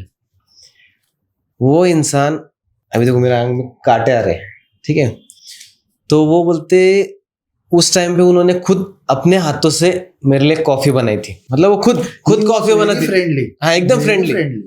मतलब उस टाइम पे मैं बिगिनर ही था, मतलब मेरे स्केटिंग फील्ड में मैं बिगिनर ही था, लेकिन वो बिगिनर से लेके टॉप के जो भी कोच थे, उनको सब उनके साथ वो फ्रेंडली रहते थे। फिर उनको बोला कि सर स्केटिंग फील्ड में आपने क्या करना चाहिए हमने, तो उन्होंने सिर्फ बोला कि सर किसी के ऊपर अपना जो ये है, दूसरे के लाइन काटने से अच्छा अपनी खुद की लाइन बढ़ा। ये आज तक का मुझे उन्होंने जो सीख दिया, मतलब हर एक इंसिडेंट हो सकता है, तो उन्होंने जो सीख दिया ना, वो मेरे लिए आज भी मैं उनको ये करता हूँ। तो मैं मेरे अंदर एक एक स्किल बोलो, कुछ टेक्निक्स बोलो, कुछ नॉलेज बोलो, वो डेवलप करते रहता हूँ, ताकि मतलब अपने को दूसरे का ये नहीं, उस सर ने अपनी लाइन बढ़ानी अपनी लाइन बढ़ानी, दूसरे की लाइन कट करने से अच्छा क्या जरूरत ही नहीं। नहीं, उसने टाइम वेस्ट होने से अच्छा अपनी खुद की लाइन बढ़ा, अपने पे फोकस करो, अपने पे फोकस कर। तो वो मैं उनसे वो सर ने जो सीख दी है हाँ वो हमेशा उस वो पे मैं चल रहा है। सबको भी बोलता हूँ कि नहीं, अपना इनका उनका दूसरे के बारे में लाइन काटने से अपनी खुद की लाइन बढ़ा। राइट, आणि वो आज मैं उनको ग्रेट मानता हूँ, आणि वो ग्रेट ही है ग्रेट ही है, राइट। सबके नजर में। अगर कोई आपके साथ एक्सपीरियंस हुआ होगा तो आप शेयर भी कर सकते हैं हमारे साथ। नहीं सर, कैसा है कि और वो दिल से थे, दिल से थे, मतलब उनके मन में ना ऐसा कुछ, एकदम फ्रेंडली नेचर, उनके अंदर दर्द बहुत था, लेकिन वो किसी को जब भी मिलते थे ना अपन बताते नहीं, तो वो बताते नहीं थे अभी कौन सा दर्द था या कौन सा कुछ, वो कुछ आइडिया नहीं। क्योंकि जब भी मैं उनसे मिला हूं ना सर, मतलब वो smiley एक दो face, बार ही मिला, मतलब उन्होंने वो इंसिडेंट बहुत भारी था मेरे लिए। राइट। मतलब आज वो नहीं है, देखो मेरे बारे बुक्स आ रहे तो आप इमेजिन कर सकते वी हो। आर ऑलवेज मिसिंग हिम हाँ because he is a founder, हाँ इंडिया के जो फाउंडर है स्केटिंग के, जैसे हम बोल सकते हैं उनको, क्योंकि स्केटिंग में आगे लेके जाने के लिए उनका सहयोग बहुत बहुत है। मतलब पूना में बोलो या महाराष्ट्र इंडिया में जहाँ पे कोई कोई नहीं का नाम भी पता नहीं था, तब वो स्केटिंग करते थे। हाँ उनके फोटो मैंने देखे जब उनके शॉप पे गया था ना, हाँ फोटो वो शायद डांस का कुछ तो भी था, डांसिंग का ये था, डांस, मतलब एक डांस। हाँ हाँ, तो वो वो थे, मतलब उन्होंने हमारे लिए एक उनका एक सीख भी बहुत बढ़िया है। और वो सबके साथ फ्रेंडली रहते थे, पेरेंट्स बोलो, छोटे बच्चे बोलो, कोच बोलो, और कोई भी, वो सबके साथ फ्रेंडली रहते ज्यादा। तो थैंक गॉड उनके आत्मा को नहीं हमें वो जो है ना, we are always missing him. हाँ he is a milestone in skating, और उनका जगह कोई नहीं भर सकता। राइट, मतलब आज बहुत से दिग्गज कोच है, लेकिन उनकी जगह कोई नहीं भर सकता। वो एक नाम है सर, नाम है, एक ब्रांड बोल सकते हैं कि वो ब्रांड को कोई नाम से हिला नहीं सकता, राइट। मतलब आज से 25-50 साल 100 साल के बाद भी उनको हिला नहीं सकता वो ब्रांड को, क्योंकि इन्वेंट ज्यादा इंडिया में उन्होंने ज्यादा फोकस किया है, स्केटिंग पे किया है। उनका पूरा जीवन उस स्केटिंग में ही था। हाँ जब भी वो गए थे ना sir, always he was talking out of India coaches, वहाँ के जो कोचेस, वहाँ पे क्या चल रहा है, इधर क्या चल रहा है, बहुत ज्यादा देर मैंने उनके साथ वो बातें करते हुए सुना है। और जब भी उनको टाइम मिलता है तो वो कन्वर्सेशन हमारे लिए रेडी कर दे, आगे क्या आ रहा है, अभी कौन से नए अलग अलग स्टेट्स में कुछ आ रहे हैं, क्या इवेंट कौन से आ रहे हैं, इवेंट कौन से इसके बारे में हमेशा बताते रहे। सर अभी स्केटिंग कंपटीशन कौन से ग्राउंड पे हो सकती है, या कैसे कैसे उसका माहौल होता है, किस लेवल पे होता है, जैसे अपन स्केटिंग जो इनविटेशनल स्केटिंग रहते हैं, क्या होता है कि हर एक क्लब या हर एक कोच को ऐसा लगता है कि नहीं, मैं कंपटीशन, मेरा भी इनविटेशनल कंपटीशन होना चाहिए। तो फ्लैट ग्राउंड जो है वहाँ पे हम भी ले सकते हैं, ग्राउंड अच्छा माहौल होना चाहिए आजू बाजू के लिए, क्योंकि जब स्केटिंग में आते हैं ना तो बच्चे से बातें नहीं, तो पेरेंट्स फैमिली भी आती है। और स्केटिंग में ऐसा है कि पूरा फैमिली है, उनकी दादी दादा मम्मी पापा, उनके आजू बाजू के दोस्त, ये सब आते हैं, उनको उनके बच्चों को ग्राउंड में देखना रहता है। हाँ, वो बच्चा आया कि उनके साथ दूसरे और 3-4 जन लेके आते हो, राइट कि हमारा बच्चा भी स्केटिंग कर रहा है, आप भी करो। हाँ, ऐसे बहुत बार हुआ है। मैं और एक बात आपको कहना चाहता हूँ सर, कि कुछ पेरेंट्स मेरे पास ऐसे आए जिनके बच्चे ना चल नहीं पा रहे थे सर, जिनके बच्चे चल नहीं पा रहे थे, वो ऐसे पैर ऊपर करके चल रहे थे। मेरे पास अभी तक 5 या 6 बच्चे मेरे पास ऐसे आए, जिन पैर ऐसे ऊपर करके चल रहे थे। मतलब टोस पे। तो डॉक्टर ने उनको सजेशन दिया कि सर आप ना स्केटिंग उनको सिखाओ। और विद इन 6 मंथ वो बच्चा अच्छा चलने लगा। क्योंकि क्या होता था, शुरू में मैंने व्हील्स लॉक किए, वो ऐसे धीरे धीरे चलने की कोशिश कर रहा था, व्हील्स की वजह से गिरता था। वो बॉडी उसको, जो ब्रेन है वो बॉडी उस ब्रेन को संकेत दे रही थी कि नहीं, अभी पैर अभी नीचे डालने, हमें बताने से नहीं होगा, वेट लगाने से नहीं होगा, उस स्केटिंग में उसको चलना है। बच्चे में पावर ज्यादा है लेकिन चल ऐसे रहा, ऐसे हो रहा था। जैसे उसने स्केटिंग पकड़ा, उस स्केटिंग में ऐसे चलने लगा, धीरे धीरे गिरता है उठ रहा है, फिर धीरे धीरे उसका माइंड जो है वो सेट हो गया, नहीं मुझे पैर ऐसे सीधे रखने, लेकिन इमीडिएटली नहीं होगा ना सर, सालों साल बच्चा ऐसे ही चल रहा था। फिर धीरे धीरे वो फ्लैट होके चलने लगा। फ्लैट होके चलने के बाद पेरेंट्स को समझ में आया, क्योंकि ये जो डिफरेंस है, ये जो फर्क है, प्रोसेस स्लोली ज्यादा स्लो है, हाँ लेकिन वो पेरेंट्स को समझ में आती है। हाँ, कि पेरेंट्स बच्चा को भी भी थोड़ा सा ये हाँ। समझना चाहिए कि आज अगर स्केटिंग पहना है तो कल से डायरेक्ट भागेगा, नहीं ऐसा आएगा। नहीं होता। वो क्या करते हैं, कंपेयर करते हैं दूसरे बच्चों के साथ, लेकिन ये दूसरे सर बच्चों अच्छा ने कर रहा है। कितना मेहनत किया, हाँ, वो कितने दिनों से या कितने महीनों से कर रहा है, हाँ, वो भी देखना जरूरी ये है। देखना बहुत ज्यादा जरूरी है। और एक चीज ऐसे है कि वो बच्चा जो है सर, वो धीरे धीरे चलने लगा। जैसे मैंने व्हील्स के लॉक निकाले, वो चलने लगा धीरे धीरे। ओके, फिर धीरे धीरे चारों व्हील्स के लॉक निकाले और वो अच्छा स्केटिंग करने लगा। गुड। 6 महीने में ही was a good skater in beginners. Okay, parents इतने खुश थे क्योंकि उन्होंने बहुत ज्यादा डॉक्टर किए, मेडिसिन सब किए सर, ओके, लेकिन 6 महीने में स्केटिंग स्केटिंग की वजह से वो बच्चा सर अच्छा कर चलने लगा। Okay, good. वो मुझे बहुत अच्छा लगता है जब पेरेंट्स खुश होते हैं। मेरे पास आज तक की तारीख में तकरीबन 8 या 10 स्पेशल चाइल्ड केस है सर। ओके, उनका उस पेरेंट्स या उस चाइल्ड से सिर्फ एक ही होप से कि वो अच्छा बने। स्पेशल चाइल्ड मतलब कि स्पेशल चाइल्ड का ये है कि उनको जो कुछ समझ में नहीं आता, हाँ, सिर्फ मेंटली थोड़ा सा डाउन होता है। उनको मेंटल नहीं कहते, उनको स्पेशल चाइल्ड कहते हैं। हाँ, special child, gift, it was gift for लेकिन उनमें अदर क्वालिटीज बहुत ज्यादा रहती है। उनका सिक्स सेंस बहुत पावरफुल होता है, बहुत ज्यादा पावरफुल रहता है। They are very sensitive. हाँ, तो और बहुत से मेरे पास है। हाँ, तो वो बच्चे ना जब धीरे धीरे और उनका स्पेशल कंपटीशन भी ऑर्गेनाइज होता है, उनका कंपटीशन भी अलग से होता है। स्पेशल चाइल्ड का अलग से कंपटीशन रहता है। हाँ। और इसलिए मैं सब पेरेंट्स को बोलना चाहता हूँ, ऐसे नहीं, लेकिन आपका बच्चा भी हाँ कर सकता है, ऐसा नहीं। बच्चा हाँ, तो वो सिर्फ आप उनमें स्केटिंग में हो या कोई भी गेम हो, ऐसा नहीं स्केटिंग है कि आप हर एक गेम में उसको डाल सकते स्केटिंग में सर 3 चीजें इसलिए मैं बताना चाहता हूँ। एक रहता है उनका स्पीड, दूसरा कंसंट्रेशन, हाँ, और तीसरा रहता है जो ब्रेक का टेक्निक है ना वो। हाँ, ये सब है ना, ये हमारे माइंड, हमारा ब्रेन और हमारी बॉडी पे इनके ऊपर कनेक्ट रहता है। हाँ, हमारा कंसंट्रेशन कब रहता है, जब स्पीड में गिरे ना, कंसंट्रेशन ऑटोमेटिकली आ जाता है। और बॉडी बैलेंसिंग बहुत ज्यादा जरूरी है चारों व्हील्स पे घूमते हुए, और इसीलिए बच्चे यहाँ पे जल्दी कॉन्सेंट्रेट कर पाते हैं। That is the main intention thing. जो स्पेशल चाइल्ड है ना,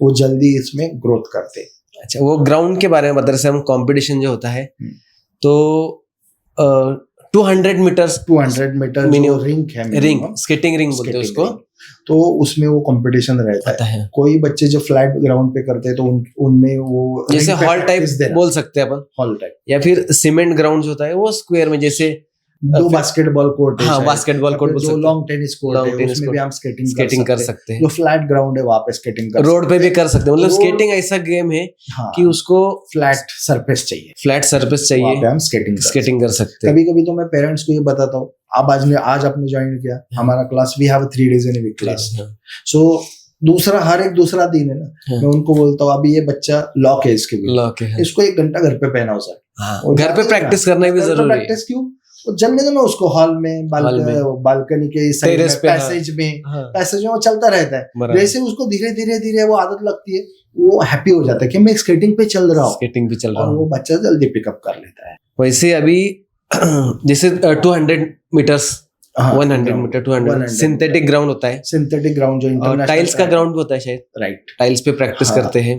उसके बाद वुडन का होता है, वुडन का होता है अलग अलग। उसके बाद बाहर सिंथेटिक होगा, वुडन हो गया, रोड प्रैक्टिस होता है, रोड रेस भी रहती है। रोड रेस में क्या होता है सर कि जैसे हमारे पास अगर रिंग रेस रहती है तो हम हिट लेते हैं उसमें, रोड में हिट मतलब क्या, वो भी बताओ सर। हिट में कैसे समझो, अगर अंडर 6 के बच्चे हैं कॉर्ड्स में, और बच्चे 30 बच्चे अंडर 6 के, ओके 30 बच्चे, तो 30 बच्चे उनके 3 हिट होते हैं, 4 हिट हम लेते हैं। हिट मतलब कैसा कि समझो 30 बच्चे हैं तो 10 का पहले रेस होगा, फिर सेकंड 10 का होगा, फिर थर्ड का होगा, और उसमें से 3 बच्चे फाइनल के लिए सिलेक्ट होंगे, और उसमें से लास्ट में 3 या फिर 5 बच्चे फाइनल में जाएंगे, तो उसको हिट बोलते हैं। राइट, वो जो फाइनल, वो अलग अलग जब हम पिक करते हैं एज ग्रुप में, 10-10 का क्राइटेरिया किया हमने, तो वो हमने हिट किया, उस हिट में से हम 3 बच्चे निकालते हैं फाइनल के लिए। ओके,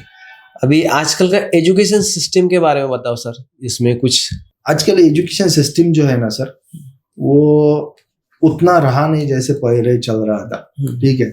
तो क्या हो रहा है, मतलब कि उसमें बच्चे- स्पोर्ट भी अटैच हो गया है, हाँ उसमें अलग एक्टिविटीज अटैच हो गया है, राइट, मतलब को करिकुलर एक्टिविटीज co-curricular, बोलते हैं, हाँ, वो भी अटैच हो गई। वो जैसे हम अगर एजुकेशन की हम बात करेंगे तो एजुकेशन में आज के बच्चे उतना ज्यादा उस लेवल पे नहीं पहुंच पाते, okay, ऐसा है। उनको और ज्यादा मेहनत करने की ज्यादा जरूरत है, क्योंकि जैसे सीबीएसई बोर्ड है, आईसीएसई बोर्ड है, एसएससी बोर्ड है, अलग अलग बोर्ड के बच्चे हाँ, ये बोर्ड के बारे में भी बताना सर, ये सीबीएसई अलग अलग उसमें क्या क्या डिफरेंशिएट हो इनका सकता डिफरेंस ऐसे है, एसएससी बोर्ड जैसे स्टेट बोर्ड है, है? सीबीएसई बोर्ड जैसे दिल्ली बोर्ड है, तो इनका जो सिलेबस है ऐसा वो अलग अलग पैरामीटर में सेट होता है। ओके, जैसे एसएससी बोर्ड है, महाराष्ट्र बोर्ड से महाराष्ट्र। रिलेटेड है, तो उस लेवल का सिलेबस थोड़ा सा लो रहता है, उससे मतलब सिर्फ थोड़ा- महाराष्ट्र के बारे में या महाराष्ट्र के? एसएससी बोर्ड ऐसा है, स्टेट लेवल का। ओके, और सीबीएसई बोर्ड जो है वो पूरा दिल्ली का बोर्ड है, दिल्ली मतलब इसलिए पूरा वो इंडिया के इंडिया मैप के इंडिया हिसाब मैप से के हिसाब से वो सेट हुआ है। सेट हुआ। उसका सिलेबस भी वैसे ही है, वैसे ही सेट होता है। ओके, जैसे बच्चे हैं उनका सिलेबस थोड़ा वास्ट रहता है, और जैसे आप आईसीएसई बोर्ड मतलब इंटरनेशनल बोर्ड जिसको हम Okay. आईबी बोर्ड भी कहते हैं, उनका सिलेबस और ज्यादा बड़ा रहता है। ओके, वो जो बच्चे हैं वो उनको बहुत ज्यादा पढ़ाई में फोकस करना जरूरी है, ओनली सिर्फ एजुकेशन। ओनली सिर्फ एजुकेशन। हाँ, लेकिन वो एजुकेशन में आगे जाने के लिए कहीं पे तो हमारा बॉडी का जो स्ट्रक्चर है, वो जो बॉडी का जो फिटनेस है, वो आने के लिए भी वहाँ पे को-करिकुलर एक्टिविटी ज्यादा रहती है। ओके, और बहुत ज्यादा स्कूल सर अभी भी सीबीएसई बोर्ड, आईसीएसई बोर्ड, इसमें बहुत ज्यादा सर स्केटिंग ज्यादा बहुत चल रहा है। ओके, हाँ, गुड। हर एक हाँ, स्केटिंग से कैसे है, मतलब एक concentration, concentration, body fitness, body fitness आता है, कंसंट्रेशन होता है, बैलेंसिंग होता है, बैलेंस, जैसे साइकिलिंग बोल सकते हैं अपन, राइट, स्विमिंग, और एक मेन बात स्केटिंग। ये तीनों अगर आप करते हैं तो कंसंट्रेशन। और वो एक उसको क्या बोलते हैं, बच्चा एक एथलेटिक्स, एथलेटिक्स, हाँ, एथलेटिक बॉडी होती है, फ्लेक्सिबिलिटी, राइट, वो फ्लेक्सिबल बॉडी वहाँ पे आती है। ओके। चाइल्ड साइकोलॉजी के बारे में क्या बोल सकते हैं सर, बच्चों के बारे में, या पेरेंटिंग काउंसलिंग हम बोलते हैं कि Right. उनका अपन कैसा कर सकते हैं? आजकल के पेरेंट्स बच्चे, मैंने जैसे शुरू में बताया कि आजकल के बच्चे जो पेरेंट्स जो है वो अपने बच्चों पे ही ज्यादा ध्यान देते हैं। ओके, हाँ, अपना बच्चा देखो, अपना बच्चा सोचो और उस पे ही ज्यादा ध्यान दो। ओके, तो वो क्या हो जाता है, ज्यादा फोकस होने के बाद वो बच्चा थोड़ा बैकफुट पे आ जाता है, Okay. उसको एक ऑरा मिल जाता है, जिसको मैं उसको बोलता हूँ पेरेंट्स को, मुझे पैम्परिंग नहीं चाहिए, पैम्परिंग नहीं चाहिए, हाँ, पॉजिटिव ज्यादा हाँ, नहीं होना है, हाँ, पैम्परिंग नहीं करना है मुझे। हाँ, मेरे पास बच्चे छोड़े नहीं, 1 घंटा मैं देखूंगा, वो गिरना चाहिए बच्चा, गिरना सर। चाहिए, जब तक जब गिरेगा वो गिरेगा नहीं ना तब तक सीखेगा नहीं। हम कितने गिरते थे सर बचपन में, बहुत, हमें लगता था, खून निकलता था, तभी ध्यान नहीं देते, हाँ, हम क्या मैं करते, बच्चों को यही मट्टी सिखाता लेते थे, मट्टी ऐसा लगाते थे, बस ओके, हो गया, ठीक। हो गया। हाँ। अभी के पेरेंट्स कितना अरे, लगा, कहाँ लगा, अरे बाप रे, कहाँ लगा है? वो आधी अगर लेडी पेरेंट्स रहेगी, मम्मा रहेगी, तो बस वो वो- आधा वहां पे ही जान जाती है। हाँ, और मेन अरे, बात मेरा जिसको बच्चा लगा गिर थोड़ा सा भी रहा तो वो और ज्यादा चिल्ला चोट से हाँ, ये होता है। हाँ, राइट। तो चिल्ला- जैसे बच्चा गिरता है ना, पेरेंट्स जो अगर नए रहते तो उनको, नए पेरेंट्स जो रहते हैं वो दौड़ के आते हैं, मैडम उधर ही रुको जरा, मुझे देखने दो, स्टेबल क्योंकि- होने दो उसको। हाँ, नहीं, क्या होता है सर कि जब रेस रहती है ना, रेस में अगर बच्चा गिरता है ना, हम नहीं जा सकते, नहीं जा उसको खुद को उठना है, उसको खुद को राउंड कंप्लीट करना है। हाँ, तो वो जो पोटेंशियल बच्चे का है ना, वो उसमें आना चाहिए, बराबर, इसलिए ग्राउंड में किसी के भी पेरेंट्स को अलाउड नहीं करता। हाँ, वो बच्चा गिर रहा है ना, मैं उसके पास जाता हूँ, ओके, मुझे देखता है एक बार, अगर बहुत ज्यादा लगा है तो मैं उसको बोलता हूँ चलो ठीक हो जा, कहा पहले राउंड कंप्लीट कर। फिर बच्चों को समझ में आता है, अरे गिरने के बाद रोना कंपलसरी नहीं रहता, बराबर, तब उसको तभी समझ में हंसना आता भी है जरूरी कि है। गिरने के बाद रोना कंपलसरी कंपल्सरी नहीं नहीं रहता। हम मम्मा देखते, डैडी देखते इसलिए रोते हैं, है ना। वो जब बात पेरेंट्स को समझ में आने लगी तो पेरेंट्स गिरने के बाद भी, हाँ, और पेरेंट्स बहुत ये होते हैं, पेरेंट्स मुझे देखते हैं, हाँ। सर बोल रहे क्या, देख रहे हैं क्या, हाँ नहीं, बराबर। पेरेंट्स को अभी समझ में आ गया, नहीं बच्चा मेरा और मेन strong बात हो रहा है। पेरेंट्स कूल डाउन हाँ, होना चाहिए। हाँ, अगर पेरेंट्स खुद रहते हैं सर, एक बार उनको समझाओ ना वो चीज, तो समझ में आती है उनको बराबर, कि बच्चों को हमें स्ट्रांग बनाना है। ये बात अगर उनको समझाओ तो कोई भी पेरेंट्स सर, बिल्कुल, मेरा अभी तक मेरा ये रिकॉर्ड एक्सपीरियंस है, हाँ एक्सपीरियंस है कि शुरू में जब नए पेरेंट्स गिर गया बच्चे, बेर आ गया, मैं उनको माइल्डली, बहुत सॉफ्टली, मैडम बराबर, मेरा बच्चा है, 1 घंटा मेरा बच्चा है, हाँ, मैं उस पर ध्यान दूंगा, आपको बीच में नहीं आना है, नहीं आना है। उसको गिरना है गिरने दो।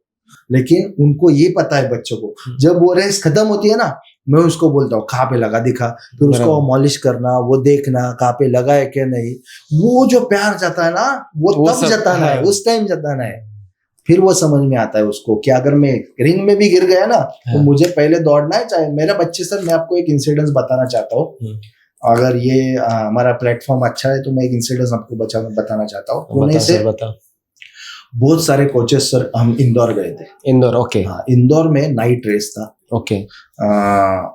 और नाइट रेस में रेस वेरी वेल ऑर्गेनाइज, और वो रोड रेस था सर। ओके। रोड रेस में कैसे रहता है, थोड़ा रोड अप डाउन जरा रहता है, इतना पॉलिश नहीं रहता है, इसलिए मैंने रोड रेस में बच्चों की प्रैक्टिस भी ली थी।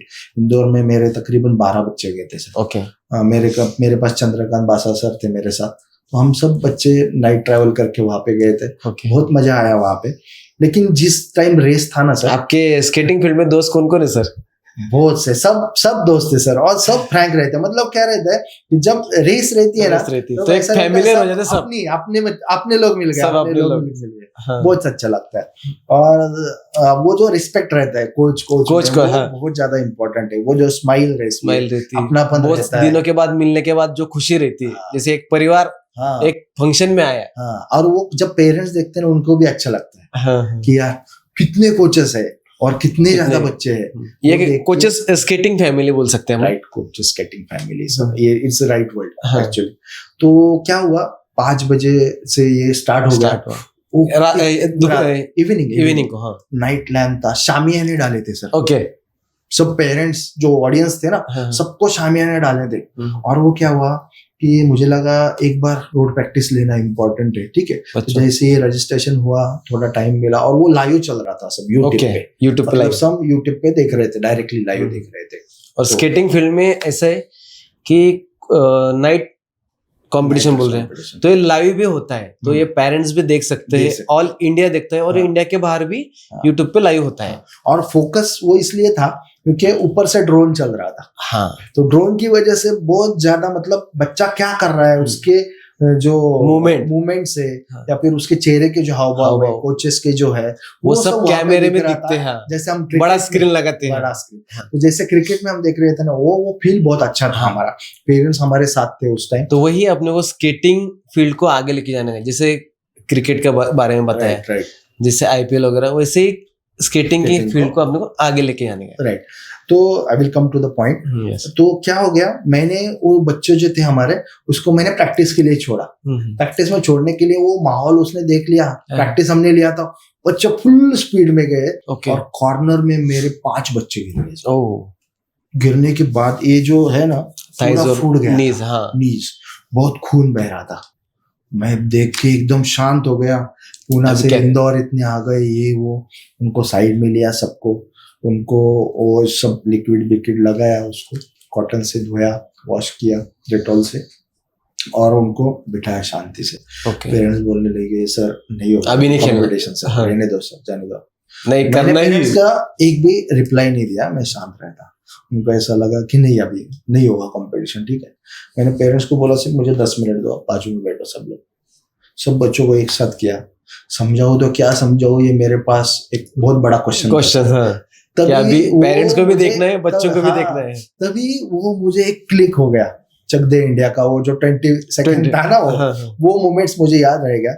और बच्चों को मैंने वही समझाया, देखो हम इतने दूर से आए, हम इतने महीनों से प्रैक्टिस कर रहे हैं इस गेम में, और इस कंपटीशन के लिए हम आए थे, और हमें मेडल यहाँ से लेके जाना है। मुझे एक बात बताओ, आपको लगा है ना, खून भी बह रहा है, मुझे भी दिख रहा है, ठीक है, लेकिन अभी वो दर्द भी करेगा। आपको सिर्फ 2 या 3 राउंड करने, चाहे वो चाहे वो दर्द सह लो, लेकिन 3 राउंड करो। वो लास्ट के 3 मेरे लिए और अपने पेरेंट्स के लिए। पेरेंट्स आपको बोल रहे हैं कि नहीं करना है, लेकिन आपको अपना जो पोटेंशियल है आपका अंदर, वो दिखाना है 3 मिनट में आपको, 3 से 5 मिनट, 3 या 5 मिनट आपको लगेंगे। जितना चाहे उतना दर्द सहने लो, खून आने दो, लेकिन आपको वो राउंड कंप्लीट करना है। और पुणे से इंदौर तक 10 घंटा, 10 से 15 घंटा सर। रात में हम यहाँ पे 9 बजे, वहाँ पे सुबह 9 बजे पहुंचे। मतलब तुम इतना ट्रैवलिंग करके आए, सिर्फ आखिरी के 3 से 5 मिनट आपको कंपटीशन करना है, राइट। तो बच्चे थोड़ा नर्वस थे, जैसे ही मैंने उनको समझाया ना, एक बच्चा नहीं सर करना ही है, मैं मेडल लेके आऊंगा, और एक को देखा तो दूसरा सर मैं भी जो 5 थे ना सर, 5 के 5 बच्चे उठे। Okay good. 5 के को जिनको लगा नहीं था वो तो थे, लेकिन आपको बताओ सर, जो 5 बच्चे थे ना उनमें 4 ने सर गोल्ड मेडल ले गुड। और एक बच्चा सिर्फ, एक को सिर्फ सिल्वर मिला है।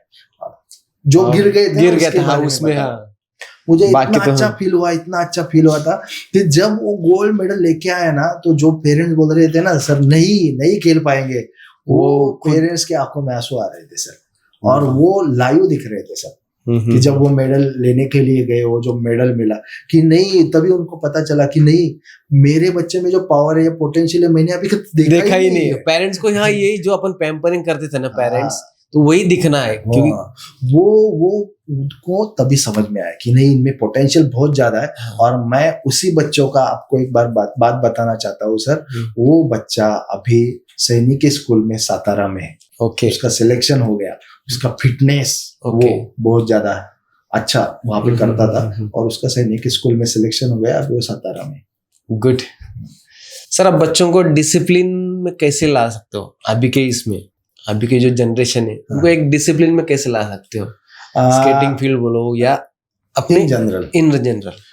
मैं सबको ये मतलब पेरेंट्स को भी ये सिखाना चाहता हूँ, या सीख देना चाहता हूँ, या बच्चों को भी ये बताना चाहता हूँ सर कि बच्चों को डिसिप्लिन, ये वर्ड है ना, वो उनके लिए नहीं है, वो उनके लिए नहीं है, डिसिप्लिन के बाहर उनका। हाँ, क्योंकि वो आज के बच्चे बहुत ज्यादा अनडिसिप्लिन है, बहुत ज्यादा है अनडिसिप्लिन। जो पेरेंट्स का अच्छा मतलब घर पे अच्छे संस्कार है, या जो भी वो पढ़ाते हैं, या जो लाड़ प्यार बोल सकते हैं, जो संस्कार है, वो बच्चे रहते हैं डिसिप्लिन में। लेकिन मोस्ट ऑफ द बच्चे डिसिप्लिन नहीं है, लेकिन उसको डिसिप्लिन नहीं सिखाना, उनको हमें अपना बनाना है। हाँ, बच्चों को अगर कुछ भी काम आपको बच्चों से करवाना है ना सर, उनके साथ बातें करो, आप बातें करो। हाँ। बच्चे जब बातें करेंगे सर, आपके साथ जब फ्री हो जाएंगे ना, तब बच्चे आपका कुछ भी सुनेंगे, जो आप बोलोगे ना वो सुनेंगे। लेकिन आपको उसको बोलेंगे ना, चलो उठो वहां से, इधर वो नहीं करना, उधर ये नहीं करना, बाद में जो आपके जाके मिमिक्री करेंगे। हाँ, वैसे स्कूल में भी होता है। हाँ, स्कूल में भी होता है, ये होता है, वो स्कूल की बात। और बच्चे एक एक चीज ऑब्जर्व करते हैं। जैसे मैं ऑब्जर्वेशन बहुत, जैसे मैं स्कूल में जाता हूँ, समझो आज कुछ नई घड़ी पहनी, नया शूज लेके आया, सर आपने कल ये अलग शूज पहना था, आज ये अलग पहना, सर ये घड़ी अलग पहना, सर आपने कैप पहना, ये बच्चे ऑब्जर्व करते हैं। राइट। यानी फर्स्ट स्टैंडर्ड से लेके 10th स्टैंडर्ड तक ऑब्जर्व करते हैं। तुम now I am as a principal position, so I want to say कि जब मैं टीचर्स को ये सजेस्ट करता हूँ कि टीचर, आपको बच्चे ऑब्जर्व करते हैं। हाँ। तो आपका पैंट, आपका शर्ट, आपने दाढ़ी बनाया कि नहीं, आपके बाल कैसे है, बराबर, ये सब बच्चे ऑब्जर्व करते हैं, क्योंकि बच्चे आपको ऑब्जर्व करते हैं। हाँ। आपको आपकी तरह देखना चाहते हो, तो आप अच्छे दिखने चाहिए बच्चों के सामने, पेरेंट आप वेल प्रिपेयर चाहिए। मैं स्कूल में सबको बोलता हूँ। ओके। अगर लेडी टीचर रहती है तो लेडी टीचर को ये बात बहुत ज्यादा, मैं उनको ये ज्यादा समझाना चाहता हूँ, आपके जो कानों के झुमके है ना, वो ज्यादा लंबे नहीं चाहिए। क्यों पता है? हाँ। जब आप हाँ करते हो ना, तब वो ना करते हैं, झुमके ना करते हैं। हाँ, तो बहुत ज्यादा अलग डायरेक्शन में घूमते हो, फिजिक्स। हाँ, तो वो इम्पोर्टेंट है ज्यादा बताना। इसलिए बच्चे आपको जब ऑब्जर्व करते हैं, तो आपको अच्छा रहना बहुत ज्यादा जरूरी है। और पेरेंट काउंसलिंग में ऐसा है कि अपने को ऑब्जर्व करते हैं, और अपन जो करते हैं वो देख के बच्चे सीखते हैं। राइट, वो देख के बच्चे। हाँ, समझो अगर अपने पास मोबाइल अपन यूज करें, तो बच्चा भी मोबाइल यूज करेगा। अगर मोबाइल अपन ने रख दिया और नॉर्मली अपन कुछ राइटिंग भी करते, तो बच्चा खुद होके होमवर्क कर सकता है, खुद राइटिंग कर सकता है। तो वो बच्चा ऑब्जर्वेशन से सीखता है। बच्चा ऑब्जर्वेशन से ही सीखता है। जैसे समझो अगर बच्चा पेरेंट्स को बुक्स पढ़ते हुए देखेगा, हमेशा मेरे पेरेंट्स क्या करते हैं, बुक्स पढ़ते, तो बुक्स ही खरीदेगा, मोबाइल नहीं खरीदेगा। आज की जो जनरेशन है ना, वो रीडिंग से बहुत ज्यादा दूर है। जब मैं ग्रेजुएशन में था, इतने बुक्स पढ़े sir, and I happy to say that I was topper in Mumbai university in my graduation level. Okay, good. एखादा ऐसा बुक्स का नाम जो हमारे व्यूअर्स को अच्छा लगे? बहुत सारे बुक्स है जिसके मैं नाम बताना चाहता हूँ, लेकिन एक रिसेंटली मैं एक बुक पढ़ रहा हूँ जो सबने पढ़ना चाहिए। It's in Marathi language. त्या पुस्तकाचं नाव आहे गोष्ट पैसा पाण्याची. ओके. आवर्जून वाचण्यासारखं पुस्तक आहे. हे पुस्तक ज्यांनी लिहिलं ना, तो एक साधा कामगार माणूस, कोल्हापूरचा बरं का, तो मुंबईला गेला आणि मुंबईला गेल्याच्या नंतर त्याला जे अनुभव आले ना, ते अनुभव त्यांनी सकाळ पेपरला त्याचे लेख म्हणून लेख म्हणून हे लेख एवढे प्रसिद्ध झाले की ऑडियन्स कडून सगळ्यांना त्यांनी सांगितलं गोष्ट कि जे लेख जो है वो अगर आपका बुक्स अगर लिखते हो तो वो अच्छा ज्यादा फेमस हो जाएगा। तो उसने वो पूरा बुक्स लिखा। और मैं आपको ये बताना चाहता हूँ कि बुक्स का नाम उसने ये लिखा गोष्ट पैसा पाण्याची। 1 महीने में सर 1 लाख जो है बुक्स की कॉपीज बिक गई। Okay good. 1 लाख मतलब उसमें उतना पावर है वो बुक्स में। उनका खुद का एक्सपिरियन्स उन्होंने लिखा है उसमें। आणि दुसरं आणखी एक पुस्तक सध्या मी वाचतोय ते म्हणजे आयुष्य मजेत कसं जगावं। ओके सुंदर पुस्तक है, सगळ्यांनी वाचावा आवर्जून। आजकल के पेरेंट्स को मैं ज्यादा करके ये समझाना चाहता हूँ, पेरेंट आजकल अपना मोबाइल है, गूगल बाबा है, वो उसके पास जो स्टोर है ना वही आपको सिखाएगा। लेकिन आप वो बुक्स को अगर इंट्रोड्यूस करेंगे तो वो बुक्स जो है वो उनको नॉलेज, उनका ब्रेन है वो ज्यादा डेवलप करेगा। क्योंकि एक क्लिक पे पूरा आंसर वो उस आंसर पे ही सीमित है, वो ध्यान में नहीं रहेगा। लेकिन आप बुक्स पढ़ोगे ना तो वो ध्यान में रहता लॉन्ग टर्म ध्यान रहेगा। कभी कभी मैं बच्चों को अपने बोलता हूँ आपको अगर कुछ सीखना है ना तो यहाँ से अपना बॉडी का पूरा पार्ट वो ग्राउंड में हाँ लेकिन आपको क्लास में यहाँ से ऊपर का इतना ही यूज करना है बराबर। तो फिर बच्चों का डेवलपमेंट अच्छा हो जाता है, हो सकता है बराबर। अभी इसमें अपने स्पोर्ट्स टीचर्स उसमें कौन सी क्वालिटी होना चाहिए सर, या जो भी पर्टिकुलर गेम है जैसे स्केटिंग गेम है उसमें कौन सी क्वालिटी होना चाहिए अपने स्पोर्ट टीचर्स में? Right it's a good question. Most of the time एक बार अगर कोच बन गया ना तो उसने ये नहीं समझना चाहिए मैं कोच हूँ। पहले तो ये समझना चाहिए कि मैं कोच क्यों हूँ, क्योंकि मुझे बच्चों को पढ़ाना है। लेकिन आपको सिर्फ बच्चों को नहीं पढ़ाना है, आपको पेरेंट्स को ये सिखाना है कि बच्चों को कैसे ट्रेन करें। क्योंकि आपको डाइट के बारे में बताएंगे हम। हाँ क्योंकि डाइट अगर बच्चों का अच्छा रहेगा ना सर तो ही बच्चे परफॉर्मेंस करेंगे। आप उनके साथ कसरत कर रहे हो 1 घंटा 2 घंटा और रोड प्रैक्टिस दे रहे हो ये और बच्चा खा ही नहीं रहा है तो ऐसा हो जाएगा बच्चा। तो इसको डाइट देना बहुत ज्यादा जरूरी है। उसमें कोच को डाइट का इंफॉर्मेशन जो है वो अच्छा चाहिए। अगर कोच को डाइट का ज्यादा पता नहीं है तो एक डाइटिशियन के साथ पेरेंट्स के साथ उनका मीटिंग कराओ। उनको क्या खिलाना है, कब खिलाना है, कितना खिलाना है, वो डाइटिशियन के साथ मीटिंग करो। एक हायर करो डाइटिशियन। कभी तो मेरे ऐसे 2-3 parents he dietitian so it's very easy for me. तो मैं उनको बोल देता हूँ कि आपका डाइट के बारे में आपका सेशन एक बार रखो सर, तो वो सेशन लेते हैं, सेशन भी रखेंगे हम।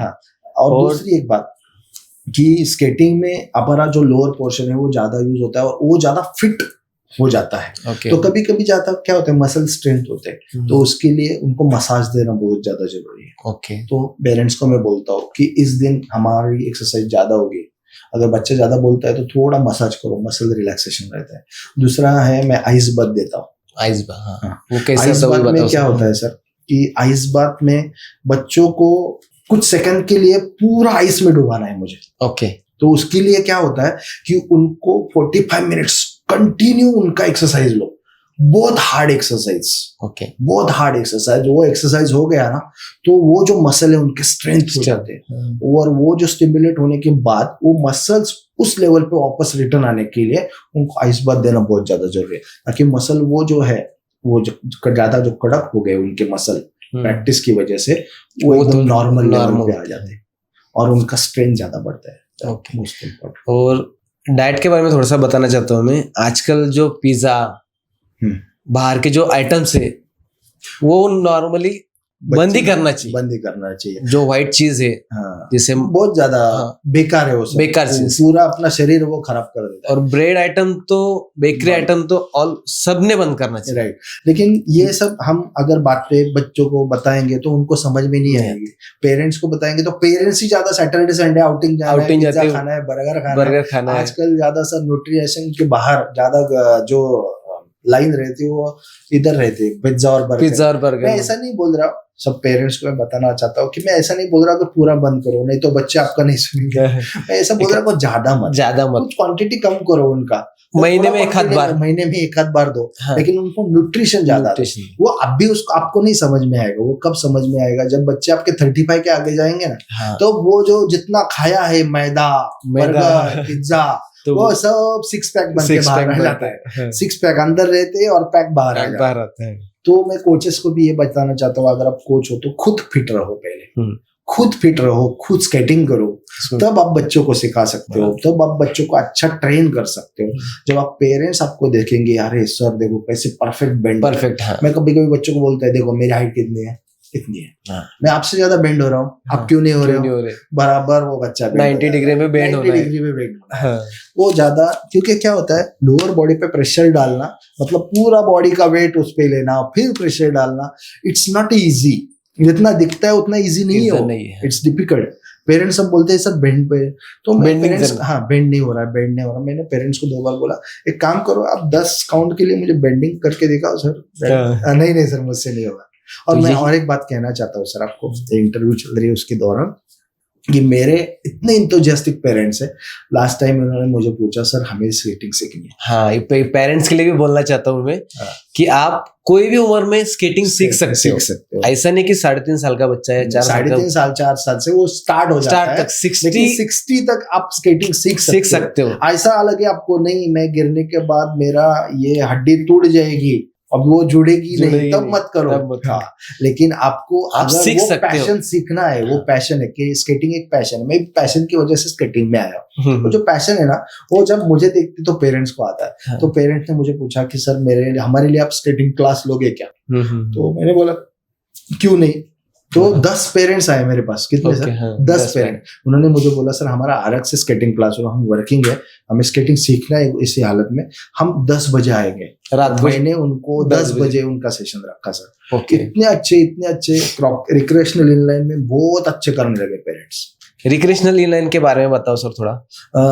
सर जब हम प्रोफेशनल इनलाइन में अगर हमें शिफ्ट होना है आगे जाके, तो we can go for a recreational inline. The recreational inline ये प्रोफेशनल इनलाइन की एक बेसिक लेवल है। क्योंकि आपको एक ही लाइन में व्हील्स रहते हैं सर, 3-4 जो भी है एक ही लाइन में। उसका जो व्हील्स का साइज है वो 84 सेंटीमीटर इतने लेवल पे रहता है, 85-84 सेंटीमीटर उसके लेवल में रहता है। तो वो व्हील का साइज छोटा रहता है। अंदर का जो कुशन रहता है वो सॉफ्ट रहता है रिक्रिएशनल इनलाइन। तो उनको उसके ऊपर सीखना है, ताकि हमारे एक लाइन पे हमारा बॉडी का वेट पूरा खड़ा करने के लिए प्रोफेशनल इनलाइन में डायरेक्टली आप खड़े नहीं हो सकते। तो उसके लिए हमें रिक्रिएशनल इनलाइन पहले सीखना है। उस पे अगर आप स्पीड, मतलब उसका स्पीड भी कम होता है और बैलेंसिंग अपन ले सकते हैं उसमें। और प्रोफेशनल में कैसा है? प्रोफेशनल में सर स्पीड बहुत ज्यादा रहता है, और प्रोफेशनल में जो शूज रहते हैं वो अलग क्वालिटी के रहते हैं। उसमें 2 लेयर कार्बन 3 लेयर कार्बन, ऐसे कार्बन का जो लेवल रहता है उसके ऊपर उनका हार्डनेस रहता है। उनका व्हील का क्वालिटी रहता है, उनका बाउंस अलग रहता है, उनका स्पीड अलग रहता है, अंदर के बेरिंग अलग रहती है, जो फ्रेम लेते हो वो फ्रेम अलग रहती है। ये सब कॉस्टिंग के ऊपर सब जाता है। हमारा पेरेंट जितना चाहे उतने इस सब से वो ले सकते हैं, कर सकते हैं। और फिर भी हम शुरू में क्या करते हैं कि जो उन्होंने स्केट्स लिया, वो स्केट्स उनको 3-4 साल बच्चों को चल सके या 2-3 साल चल सके, इसलिए हम 1-1.5 सेंटीमीटर उसको बड़ा रखते हैं। पैर बढ़ने के लिए 1-1.5 साल 2 साल 1.5 साल में पैर बढ़ता है। तो we can change only shoe frame. वो पेरेंट्स को बताना इंपॉर्टेंट है, क्योंकि पेरेंट्स को कुछ पता नहीं रहता। वो बोलते पूरा चेंज नहीं, पूरा नहीं चेंज, पूरा नहीं। आजकल सर स्पोर्ट्स टीचर समझो बनना है या स्केटिंग फील्ड में आना है, तो स्केटिंग फील्ड के लिए जो नए बच्चे समझो नए कोचेस आना चाहते हैं, तो उनके लिए आप क्या सलाह दो या कैसे आना चाहोगे नए बच्चे? पहले तो मैं ये बताना चाहता हूँ कि जो स्केटिंग में कोचेस जो इंटरेस्टेड है वो आना चाहते हैं, मैं उनको ये सजेस्ट दूंगा कि आप पहले स्केटिंग जो है ना खुद पहले सीखो, फिर ट्राई करो। फिर आपको समझ में आता है कि इतना बेंड होने के बाद ही आप गिर सकते हो, तो बच्चे को आप बता सकते हो कि इतना नहीं, इतना बेंड होना है। अभी अगर आपको लगे कि वो गिर जाएगा तो उसको आगे झुकने के लिए बोलना है, क्योंकि नए बच्चों को पता नहीं रहता। तो आगे झुकेंगे तो आगे गिरेगा, पीछे झुकेंगे तो पीछे गिरेगा। वो जो इम्पोर्टेंट है, वो जो हम सीखेंगे, हम करेंगे, तो हमें पता चलता है, तब हम बता सकते हैं।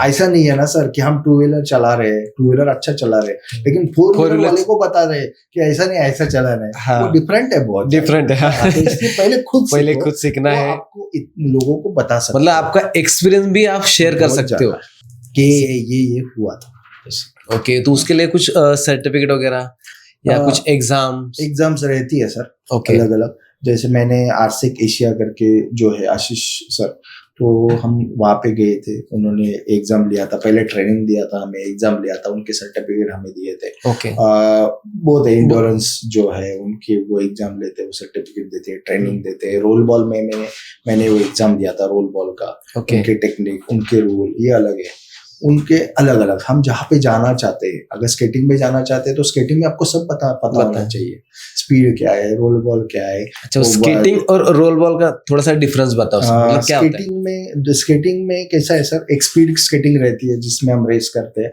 और दूसरा है रोल बॉल। रोल बॉल एक ग्रुप गेम है। Okay. जो पुणे में जो राजू दाभाडे सर है, उन्होंने वो इन्वेंट किया। पुणे के जो मयूर हाई स्कूल है, मयूर कॉलोनी में, okay. वहां पे उन्होंने इन्वेंट किया। तो उनमें 12 बच्चे रहते हैं ऑन ग्राउंड, वहां पे 6 खेलते हैं। okay. अंदर एक गोलकी रहता है और बॉल उनको ड्रिबल करना है, जैसे हम बास्केटबॉल का बॉल रहता है, वो ड्रिबल करके उनको स्केटिंग के ऊपर वो बॉल ड्रिबल करना है। okay. तो पहले बैलेंसिंग, उसके बाद बॉल ड्रिबलिंग। हाँ, उसमें स्पीड की ज्यादा जरूरत नहीं रहती है, जितना हम स्पीड में स्केटिंग करते हैं ना, उतना स्पीड की वहां पे जरूरत नहीं रहती। सिर्फ टेक्निक और स्किल? टेक्निक नहीं, उनमें मूवमेंट्स ज्यादा जरूरत है। Okay, movements. हाँ, मूवमेंट्स आपके जितने फास्ट रहेंगे ना सर, वो उतना ज्यादा बच्चा आगे निकलता है। मतलब फुटबॉल टाइप, जैसे पैर से खेलते हैं, लेकिन पैर से ना खेलते, हाथ से खेलना है, और हाथ से उनको गोल करना है। Okay. मैं आपको एक एक्सपीरियंस शेयर करना चाहता हूँ। जब इंडिया का वर्ल्ड कप चल रहा था, हमारे बालेवाड़ी में चल रहा था, रोल बॉल का। okay. और मैं वहां पे गया था। तो जाने के बाद ऐसा हुआ सर, मैंने शुरू में प्रभाकर बड़वेराव सर जो मेरे फ्रेंड थे, उनका नाम जो बताया था मैंने, वो इंडिया के लिए खेल रहे थे। okay. आगे वाले जो मतलब जो प्लेयर्स टीम थी, इनकी हाइट इतने ऊपर, जैसे वेस्ट इंडीज के प्लेयर इतने से छोटे, और जो प्रभाकर था वो अच्छा प्लेयर था इंडिया का। कोचिंग भी उसका अच्छा था, मस्त था। उसकी हाइट और ज्यादा कम सबसे। अच्छा। हाँ, ऐसा हुआ कि बहुत ज्यादा ट्राई करने के बाद सर, लेकिन बेनिफिट ज्यादा हो सकता है सर। हाँ, बेनिफिट ज्यादा हो, मैं बता रहा हूँ ना, वो टेक्निक आपको बता रहा हूँ कि बॉल डालने के लिए जा रहा है, लेकिन गोल ही नहीं हो रहा है। बहुत बड़े लोग वहां पे, ये छोटे बॉल अंदर ही नहीं जा रहा है। फिर जो एक टेक्निक उसने यूज की, वो टेक्निक देख के सामने वाली टीम ही शांत हो गई पूरी। वो ड्रिबल करके गए, उसने लगा कि बॉल ऐसे डालेंगे, तो वो बॉल उसने रिवर्स करके बैक साइड से डाला, और जाते जाते इजी डाला, वो इजी गया। बनाना स्टाइल जैसे पीछे से डाला बॉल, और वो गोल होगा। वहां से गोल होना स्टार्ट हो गए। वो जो गोल था ना, वो इंडिया टीम के लिए बहुत ज्यादा जरूरी था, और उस गोल के लिए इतना तालियां बजी, और उस पे वो ऑटोमेटिक वो माहौल खड़ा हो गया, फिर गोल पे गोल। ओके। और आपका ये 18-20 साल में आपका एक्सपीरियंस कैसा हुआ सर, जो स्केटिंग फील्ड में आए? उसके बाद आपको लोग कैसे मिले, ऐसा कोचेस कैसे मिले, या उनके साथ आपका रिलेशन वगैरह जो किया आपने, वो कैसा रहा? हाँ, वो कैसे रहा? शुरू में मतलब फ्रेंडली रहा या कुछ ऐसा राइवलरी, कुछ ऐसा होता है? अगर बोलते हो सब तो फ्रेंडली नेचर ही, सब कोचेस जो है वो फ्रेंडली है। मैंने आपको जैसे बोला कि फैमिली। हाँ, स्केटिंग तो वो सब स्केटिंग में सब फैमिली है। जो भी मिलते हैं, कहाँ पे भी मिलो, जो अगर एक फोन पे बात किया, कुछ भी आपका प्रॉब्लम रहने दो, फोन पे बात किया, सब ज्यादा फोन पे सॉल्व होते हैं। It is a family. दूसरा, ये 17 साल में सर ऐसा हुआ कि अलग अलग, मतलब शुरू में रोल बॉल था, फिर स्पीड स्केटिंग, फिर वो अपना ग्राउंड, खुद का ग्राउंड, मेरा जो ग्राउंड है वो धानोरी में है, स्पोर्ट स्केट राइडर। बहुत ज्यादा बच्चे मेरे हाथ से सीख चुके हैं, तकरीबन 3000-4000 बच्चे अभी तक ये 17 साल में सीख के गए बच्चे, जिन्होंने स्टेट लेवल है, नेशनल लेवल है, इंटरनेशनल लेवल पे मेरे बच्चे गए हैं। जैसे मैंने 2-3 बच्चे बोले आपको, इंटरनेशनल लेवल पे गए हैं। तो ये थोड़ा सा एक इसको क्या बोलते, अपना एक जो पैसे का जो सपोर्ट है ना, वो वहाँ पे होना चाहिए, क्योंकि ये इक्विपमेंट्स थोड़े महंगे रहते हैं स्केटिंग के। जो अगर आप प्रोफेशनल लाइन की बात करोगे तो ये इक्विपमेंट्स थोड़े से महंगे रहते हैं, तो वो परचेस करना या वो दिलाना वो थोड़ा सा डिफिकल्ट रहता है।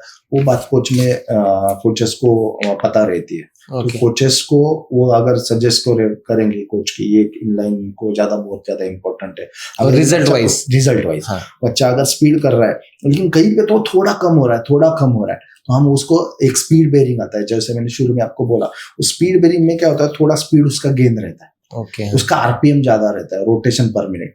तो रोटेशन पर मिनट ज्यादा होने के कारण वो बच्चा ऑटोमेटिकली स्पीड पकड़ लेता है। ओके, मतलब 1 सेकंड में कितना व्हील टर्न होता है राउंड रोटेशन पर रोटेशन, 1 मिनट में कितना ज्यादा मिनट रोटेशन होता है, ओके, वो उसके ऊपर वो बेरिंग रहते हैं। तो वो अगर डाल दे तो बच्चा थोड़ा पिकअप कर लेता है, वो ज्यादा इम्पोर्टेंट है उसमें। तो कोचेस का रोल इसमें बहुत ज्यादा इम्पोर्टेंट है। कोई कई बच्चे पेरेंट ऐसे रहते हैं कि मेरे पास सर मेरा बच्चा अच्छा करता है, घर पे ग्राउंड में करता है, घर पे करता है, स्केटिंग अच्छा करता है, लेकिन वो जब बच्चा लेके ग्राउंड में आ जाता है ना, तब उसको समझ में आता है नहीं ओके, हाँ, अभी तक ये अच्छा नहीं है, ये अभी तक इनिशियल स्टेज में है और गलत पोजीशन है उसकी, गलत स्टेप ले रहा है या फिर रोलिंग ही कर रहा है या सिर्फ पैर ही रोल कर रहा है, वो तब उसको समझ में आता है।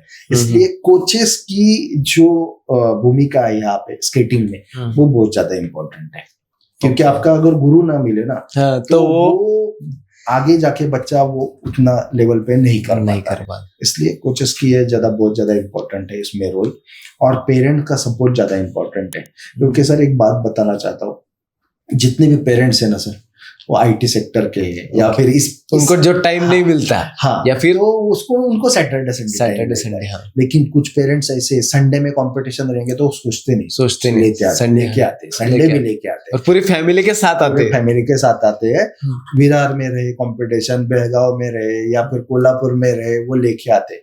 उनको मैंने ये बोला है कि आप बच्चों को लेके आ रहे हैं ना तो एंजॉय करो, मजा आता है।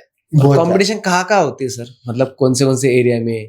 Most probably we have in Pune we have 4 to 5 ground. अभी जैसे विमान नगर का आपने जिक्र किया, वहाँ पे इंटरनेशनल ट्रैक है, सिंथेटिक ट्रैक है, तो वहाँ पे मोस्ट प्रोबब्ली कंपटीशन रहती है। भोसरी में हमारा जो ग्राउंड है मारुति कुंड है, वहाँ पे कंपटीशन रहती है। या कासर साई में जहाँ पे आपने जिक्र किया राहुल राणे जी, उनका स्केटिंग ट्रैक है, वहाँ पे कंपटीशन रहती है। और ये पिंपरी में हमारा जो ग्राउंड है हेगड़ेवारकर, हाँ, वहाँ पे कंपटीशन रहती है। ये कंपटीशन लेवल के ग्राउंड पुणे में। और अगर मुंबई में देखो, मुंबई में विरार में एक बड़ा ग्राउंड है, वहाँ पे 200 मीटर्स का वो बड़ा ग्राउंड है। और फिर कोल्हापुर में है ग्राउंड, बेलगांव में बड़े 1-2 ट्रैक है। महाराष्ट्र के बाहर भी है।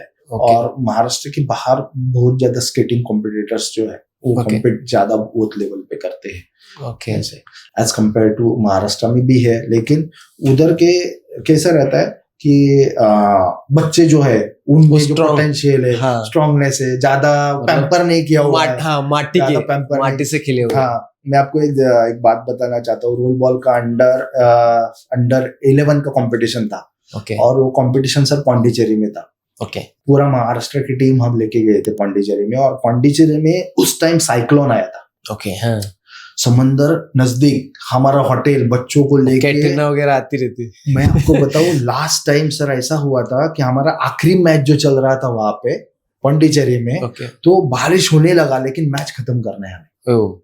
बच्चे ऐसे गिर के जाते हैं गोल कर रहे थे, इतना मतलब हुआ था वो। पूरा रात वहां पे बारिश चल रहा था, इतने बारिश कि हमारा जो होटल का रूम था 4th फ्लोर पे था, सब पानी जमा हुआ। हमारे साथ बच्चे, पेरेंट्स के फोन, क्योंकि वहां पे साइक्लोन आया था, सब टीवी पे दिख रहा था। वो बहुत ज्यादा डिफिकल्ट टाइम था हमारे लिए, पांडिचेरी से निकलना।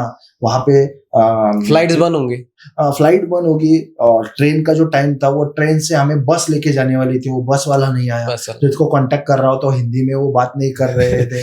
इंग्लिश उनको ज्यादा बस वालों को आती नहीं थी। फिर हमने लोकल लोगों का सपोर्ट लिया, फिर उनको बस में बिठा के हम वहां पे गए। बहुत हालत खराब। मतलब ये भी चीजें इसको पता होनी चाहिए कि एक्सपीरियंस कैसा आता है कि कौन से माहौल में कैसे करना है, और तभी भी उसी माहौल में भी बच्चों को हमें खड़ा करना है, चाहे माहौल कैसे भी रहने दो। मैंने सबका मेरा एक्सपीरियंस शेयर किया इंदौर का, बच्चे गिर गए थे, वो उठ के उन्होंने मेरे और हर सीजन में, जैसे रेनी सीजन हो, विंटर सीजन और समर सीजन, तो बच्चों को हर माहौल में उनको कंपटीशन जरूरी है, ताकि फिजिकल फिटनेस भी बराबर है। जैसे अगर रेनी सीजन रहता है तो बहुत सारे पेरेंट्स, सर अभी बच्चे स्केटिंग कैसे करेंगे, तो मैंने ये बहुत पेरेंट्स को बताना चाहता हूँ कि सिर्फ स्पीड करना it is not a skating, right? माहौल भी जरूरी है। माहौल तो है, लेकिन टेक्निक भी है, मूवमेंट्स भी है ना उसमें। साइड स्केटिंग है, बैक स्केटिंग है, मूवमेंट्स है, क्रॉस है, शार्प टर्न है, वो सब उन्होंने आना चाहिए ना। बराबर। सिर्फ स्केटिंग में स्पीड करना इट इज नॉट इम्पोर्टेंट।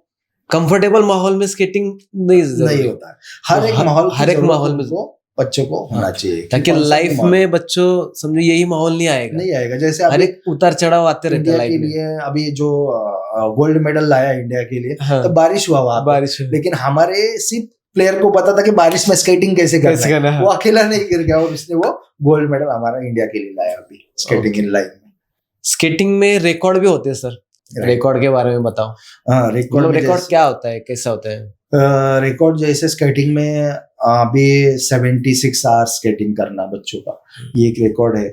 जैसे दूसरा जो है लिम्बो स्केटिंग हम कहते हैं। तो उन्होंने उसमें एक हाइट रहती है, जैसे गाड़ियों के अंदर से जाना, मतलब 1.5 फीट की हाइट होती है, अंदर है उसके स्ट्रेचिंग करके करना, बच्चा गाड़ी के नीचे से जाता है। एक गाड़ी नहीं रहती सर उसमें, 7, 8, 10 जैसे उनको रिकॉर्ड ब्रेक करना है वैसे गाड़ी उनकी बढ़ती रहती है। लेकिन उनमें बच्चा फ्लेक्सिबल होना बहुत ज्यादा इम्पोर्टेंट जरूरी है। बच्चों को और पेरेंट्स को और कोचेस को उस एक बच्चे पे फोकस करना बहुत ज्यादा इम्पोर्टेंट है, क्योंकि वो बच्चा तकरीबन अगले कुछ मिनट के लिए उस गाड़ी के नीचे, और वो स्पीड मेंटेन करना उसके साथ बहुत ज्यादा इम्पोर्टेंट है।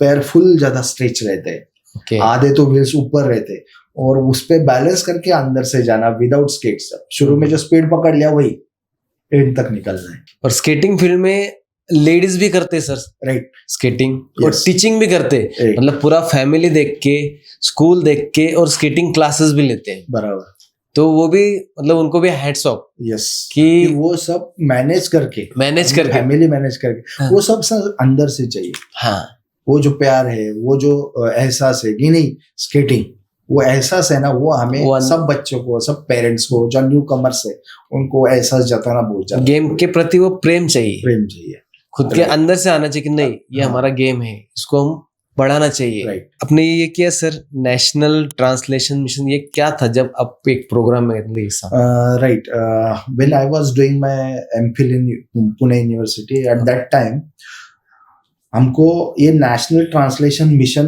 करके एक सेमिनार हमारे लिए ऑर्गेनाइज किया था, जो डेक्कन कॉलेज है, विश्रांतवाड़ी के आगे, वहाँ पे सेमिनार था।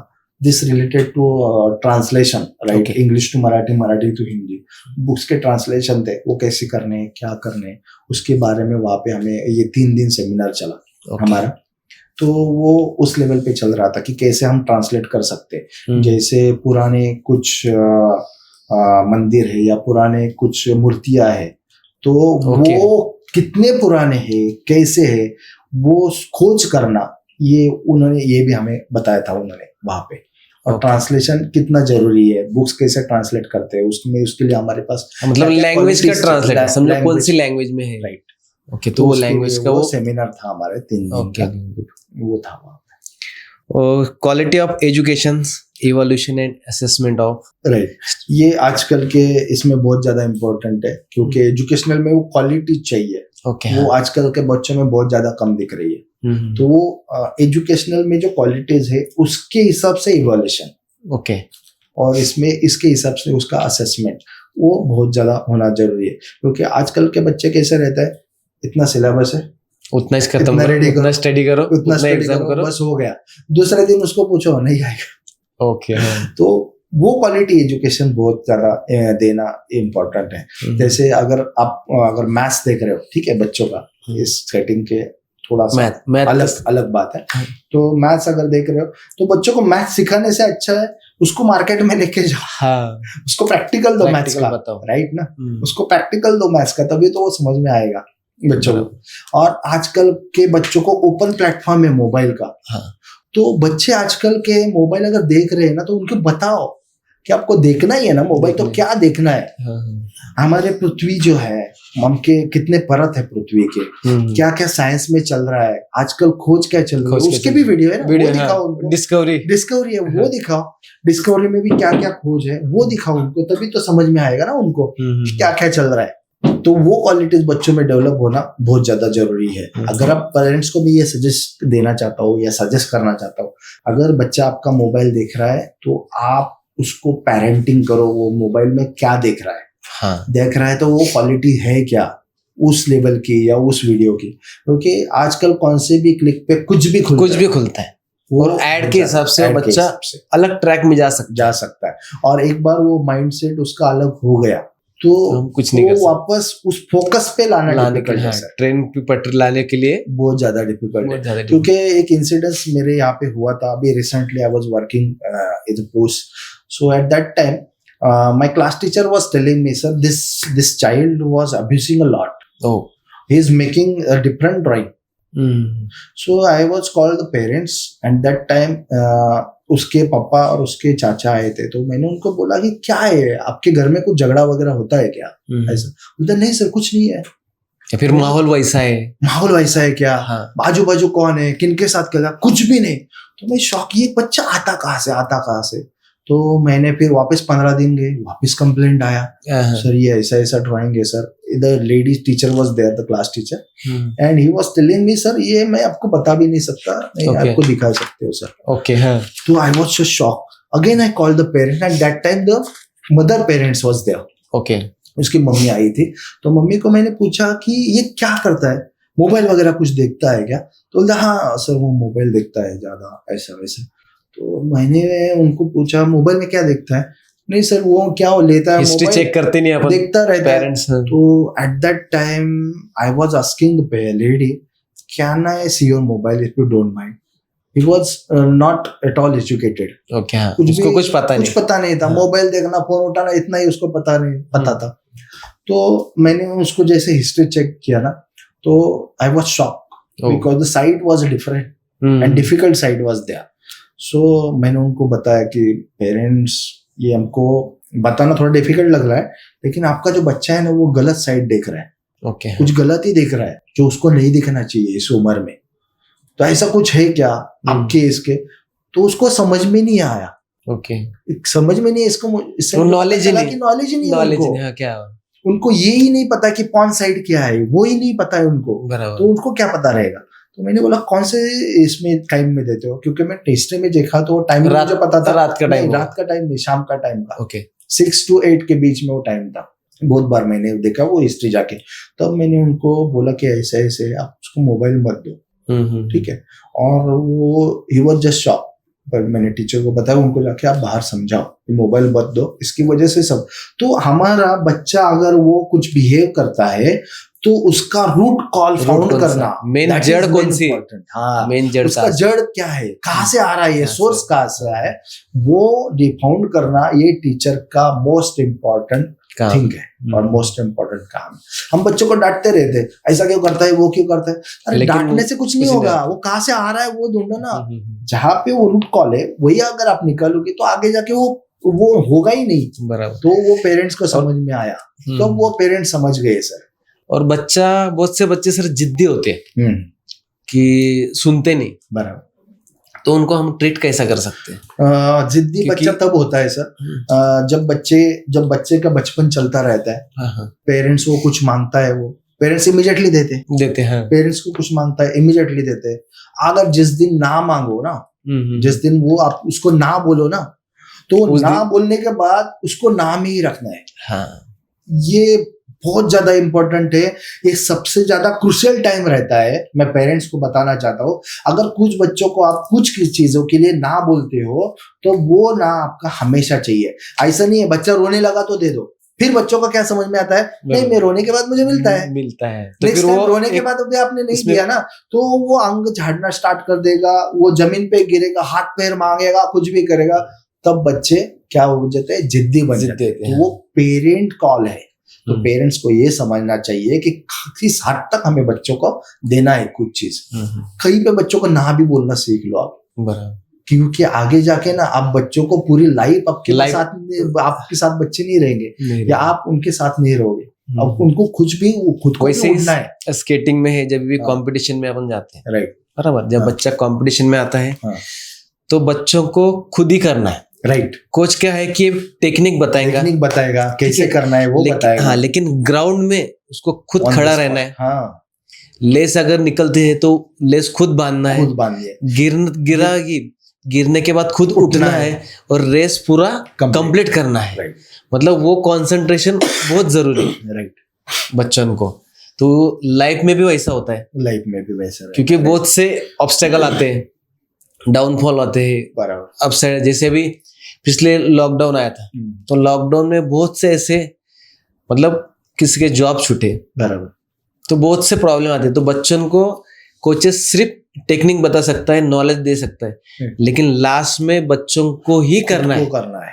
इसलिए तो हम जब सिखाते हैं ना सर, तो पेरेंट्स को अंदर नहीं लेते हैं। बच्चा गिरता है ना, गिरने दो। एक बार तो ऐसा हुआ और आई वॉज जस्ट शॉक, मेरा ही लड़का था और वो गिर गया था। गिरने के बाद उसका हाथ फ्रैक्चर हो गया था। और पेरेंट्स को मैं यही बोलना चाहता हूँ कि कोच ये हमारे अंदर से सिखाते, राइट, मन से सिखाते हैं कि उसका बच्चा आगे नहीं, मेरा बच्चा आगे जाना चाहिए, क्योंकि और वो उसका बच्चा रहता है। और मेन बात कैसे कि पेरेंट्स ने भी कोचेस के ऊपर भरोसा रखो। राइट, थोड़ा लेट होगा बच्चा आपका, लेकिन आपका बच्चे को स्केटिंग बोलो या कोई, हमेशा मैं यही बताना चाहता हूँ कि स्केटिंग जो है is depend on the body structure. वो बच्चों के ऊपर डिपेंड है। कोई बच्चा जल्दी सीखता है, कोई अगर बॉडी अगर वो डरता नहीं तो वो जल्दी सीखता है। वो डरेगा तो टाइम लेगा।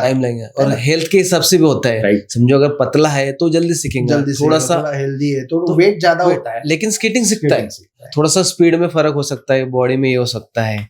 आपके फ्रेंड के बारे में बताओ सर, जो ऐसा कुछ फनी कुछ इवेंट वगैरह या फनी एक्सपीरियंस स्केटिंग फील्ड में या नहीं रहता है सर। स्केटिंग फील्ड में बहुत सारे फ्रेंड्स हैं और उसमें सीरियसनेस ऐसा सीरियस हो गए बहुत, ऐसा कुछ नहीं है।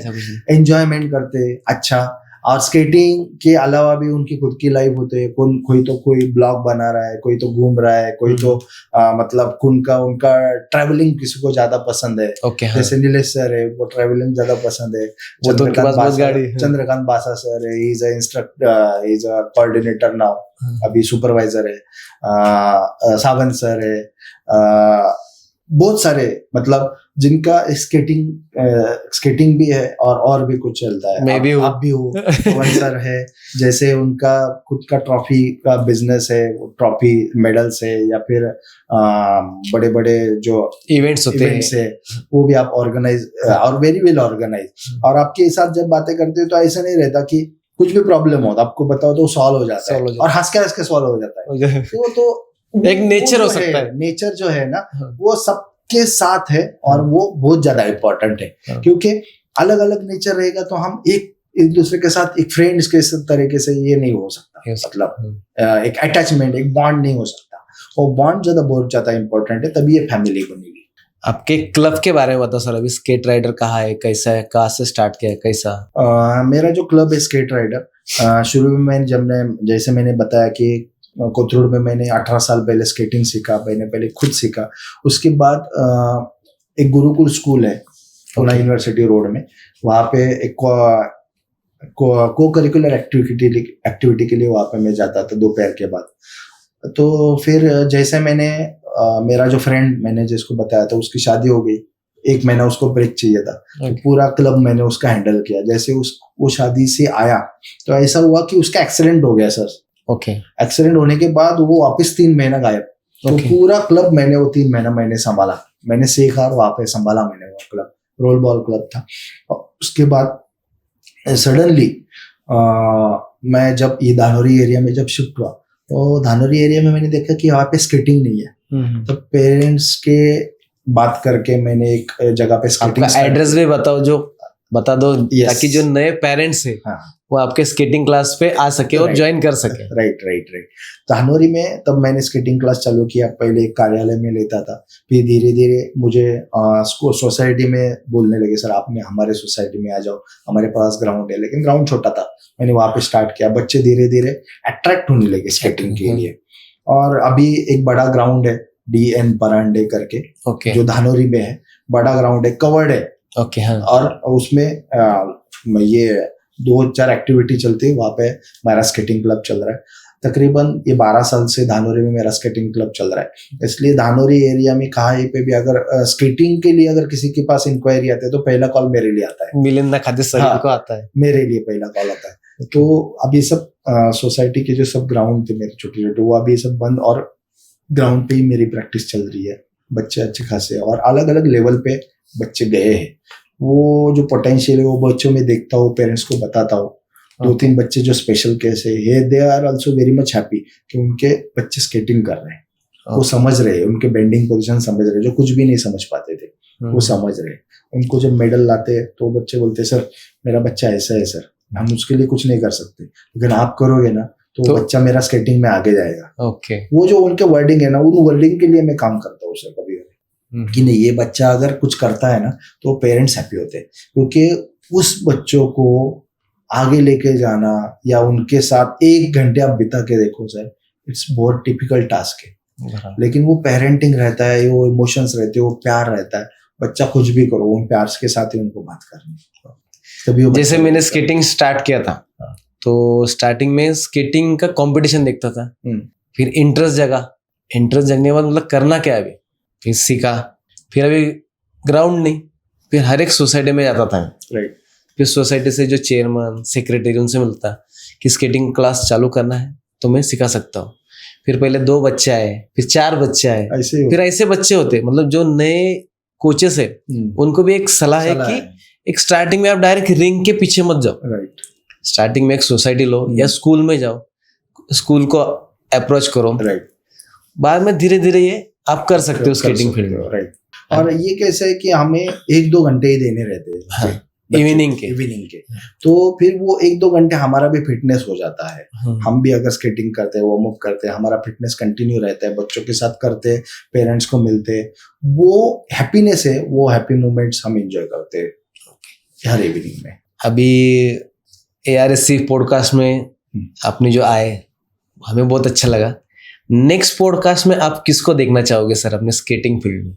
स्केटिंग में बहुत सारे चेहरे सर, बहुत सारे चेहरे, लेकिन पॉडकास्ट मतलब एक जनरल अपना डिस्कशंस हाँ जो स्केटिंग फील्ड को अपन आगे लेके जा सकते। राइट। चंद्रकांत बासा सर है, नितेश सर है, उसके बाद सावंत सर है, उसके बाद सोनू सर है, बहुत सारे चेहरे हैं। अब एक बार नितिन सर को लेके आ जाओ, नितिन धोन, ही वाज एक्सपीरियंस पर्सन, लेके आ जाओ सर, बहुत अच्छा आदमी है, क्योंकि राहुल राणे के साथ उन्होंने मतलब स्केटिंग की है उन्होंने, तो बहुत एक्सपीरियंस पर्सन है।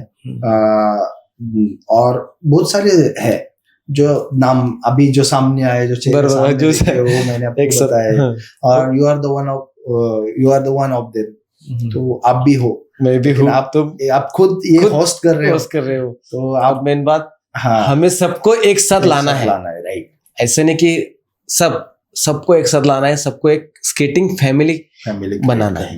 राइट सर, अब आप कर रहे हो बहुत अच्छा है सर, क्योंकि ये पेरेंट तक जाना, कोचेस तक जाना, वो बहुत ज्यादा इम्पोर्टेंट, तो जो क्योंकि हमारे स्टेप आपने उठाया है, this is the first step and you will grow like a heaven sir. Yes, और थैंक यू।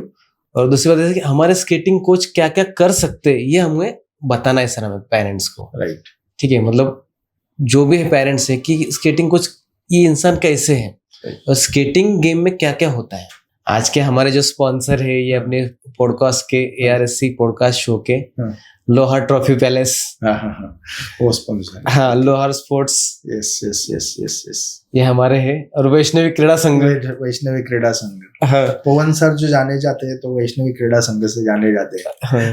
वैष्णवी क्रीड़ा संघ का नाम लिया तो पवन सर का अटैच आता है। अच्छा, ARSC पॉडकास्ट शो का जो भी स्पॉन्सर है अपने लोहार ट्रॉफी पैलेस, लोहार स्पोर्ट्स जलगांव ब्रांच, वैष्णवी क्रीड़ा संघ की तरफ से और हमारी ARSC पॉडकास्ट शो की तरफ से आपको सर छोटा सा भेंट। Thank you so much. Thank you, welcome sir, thank you.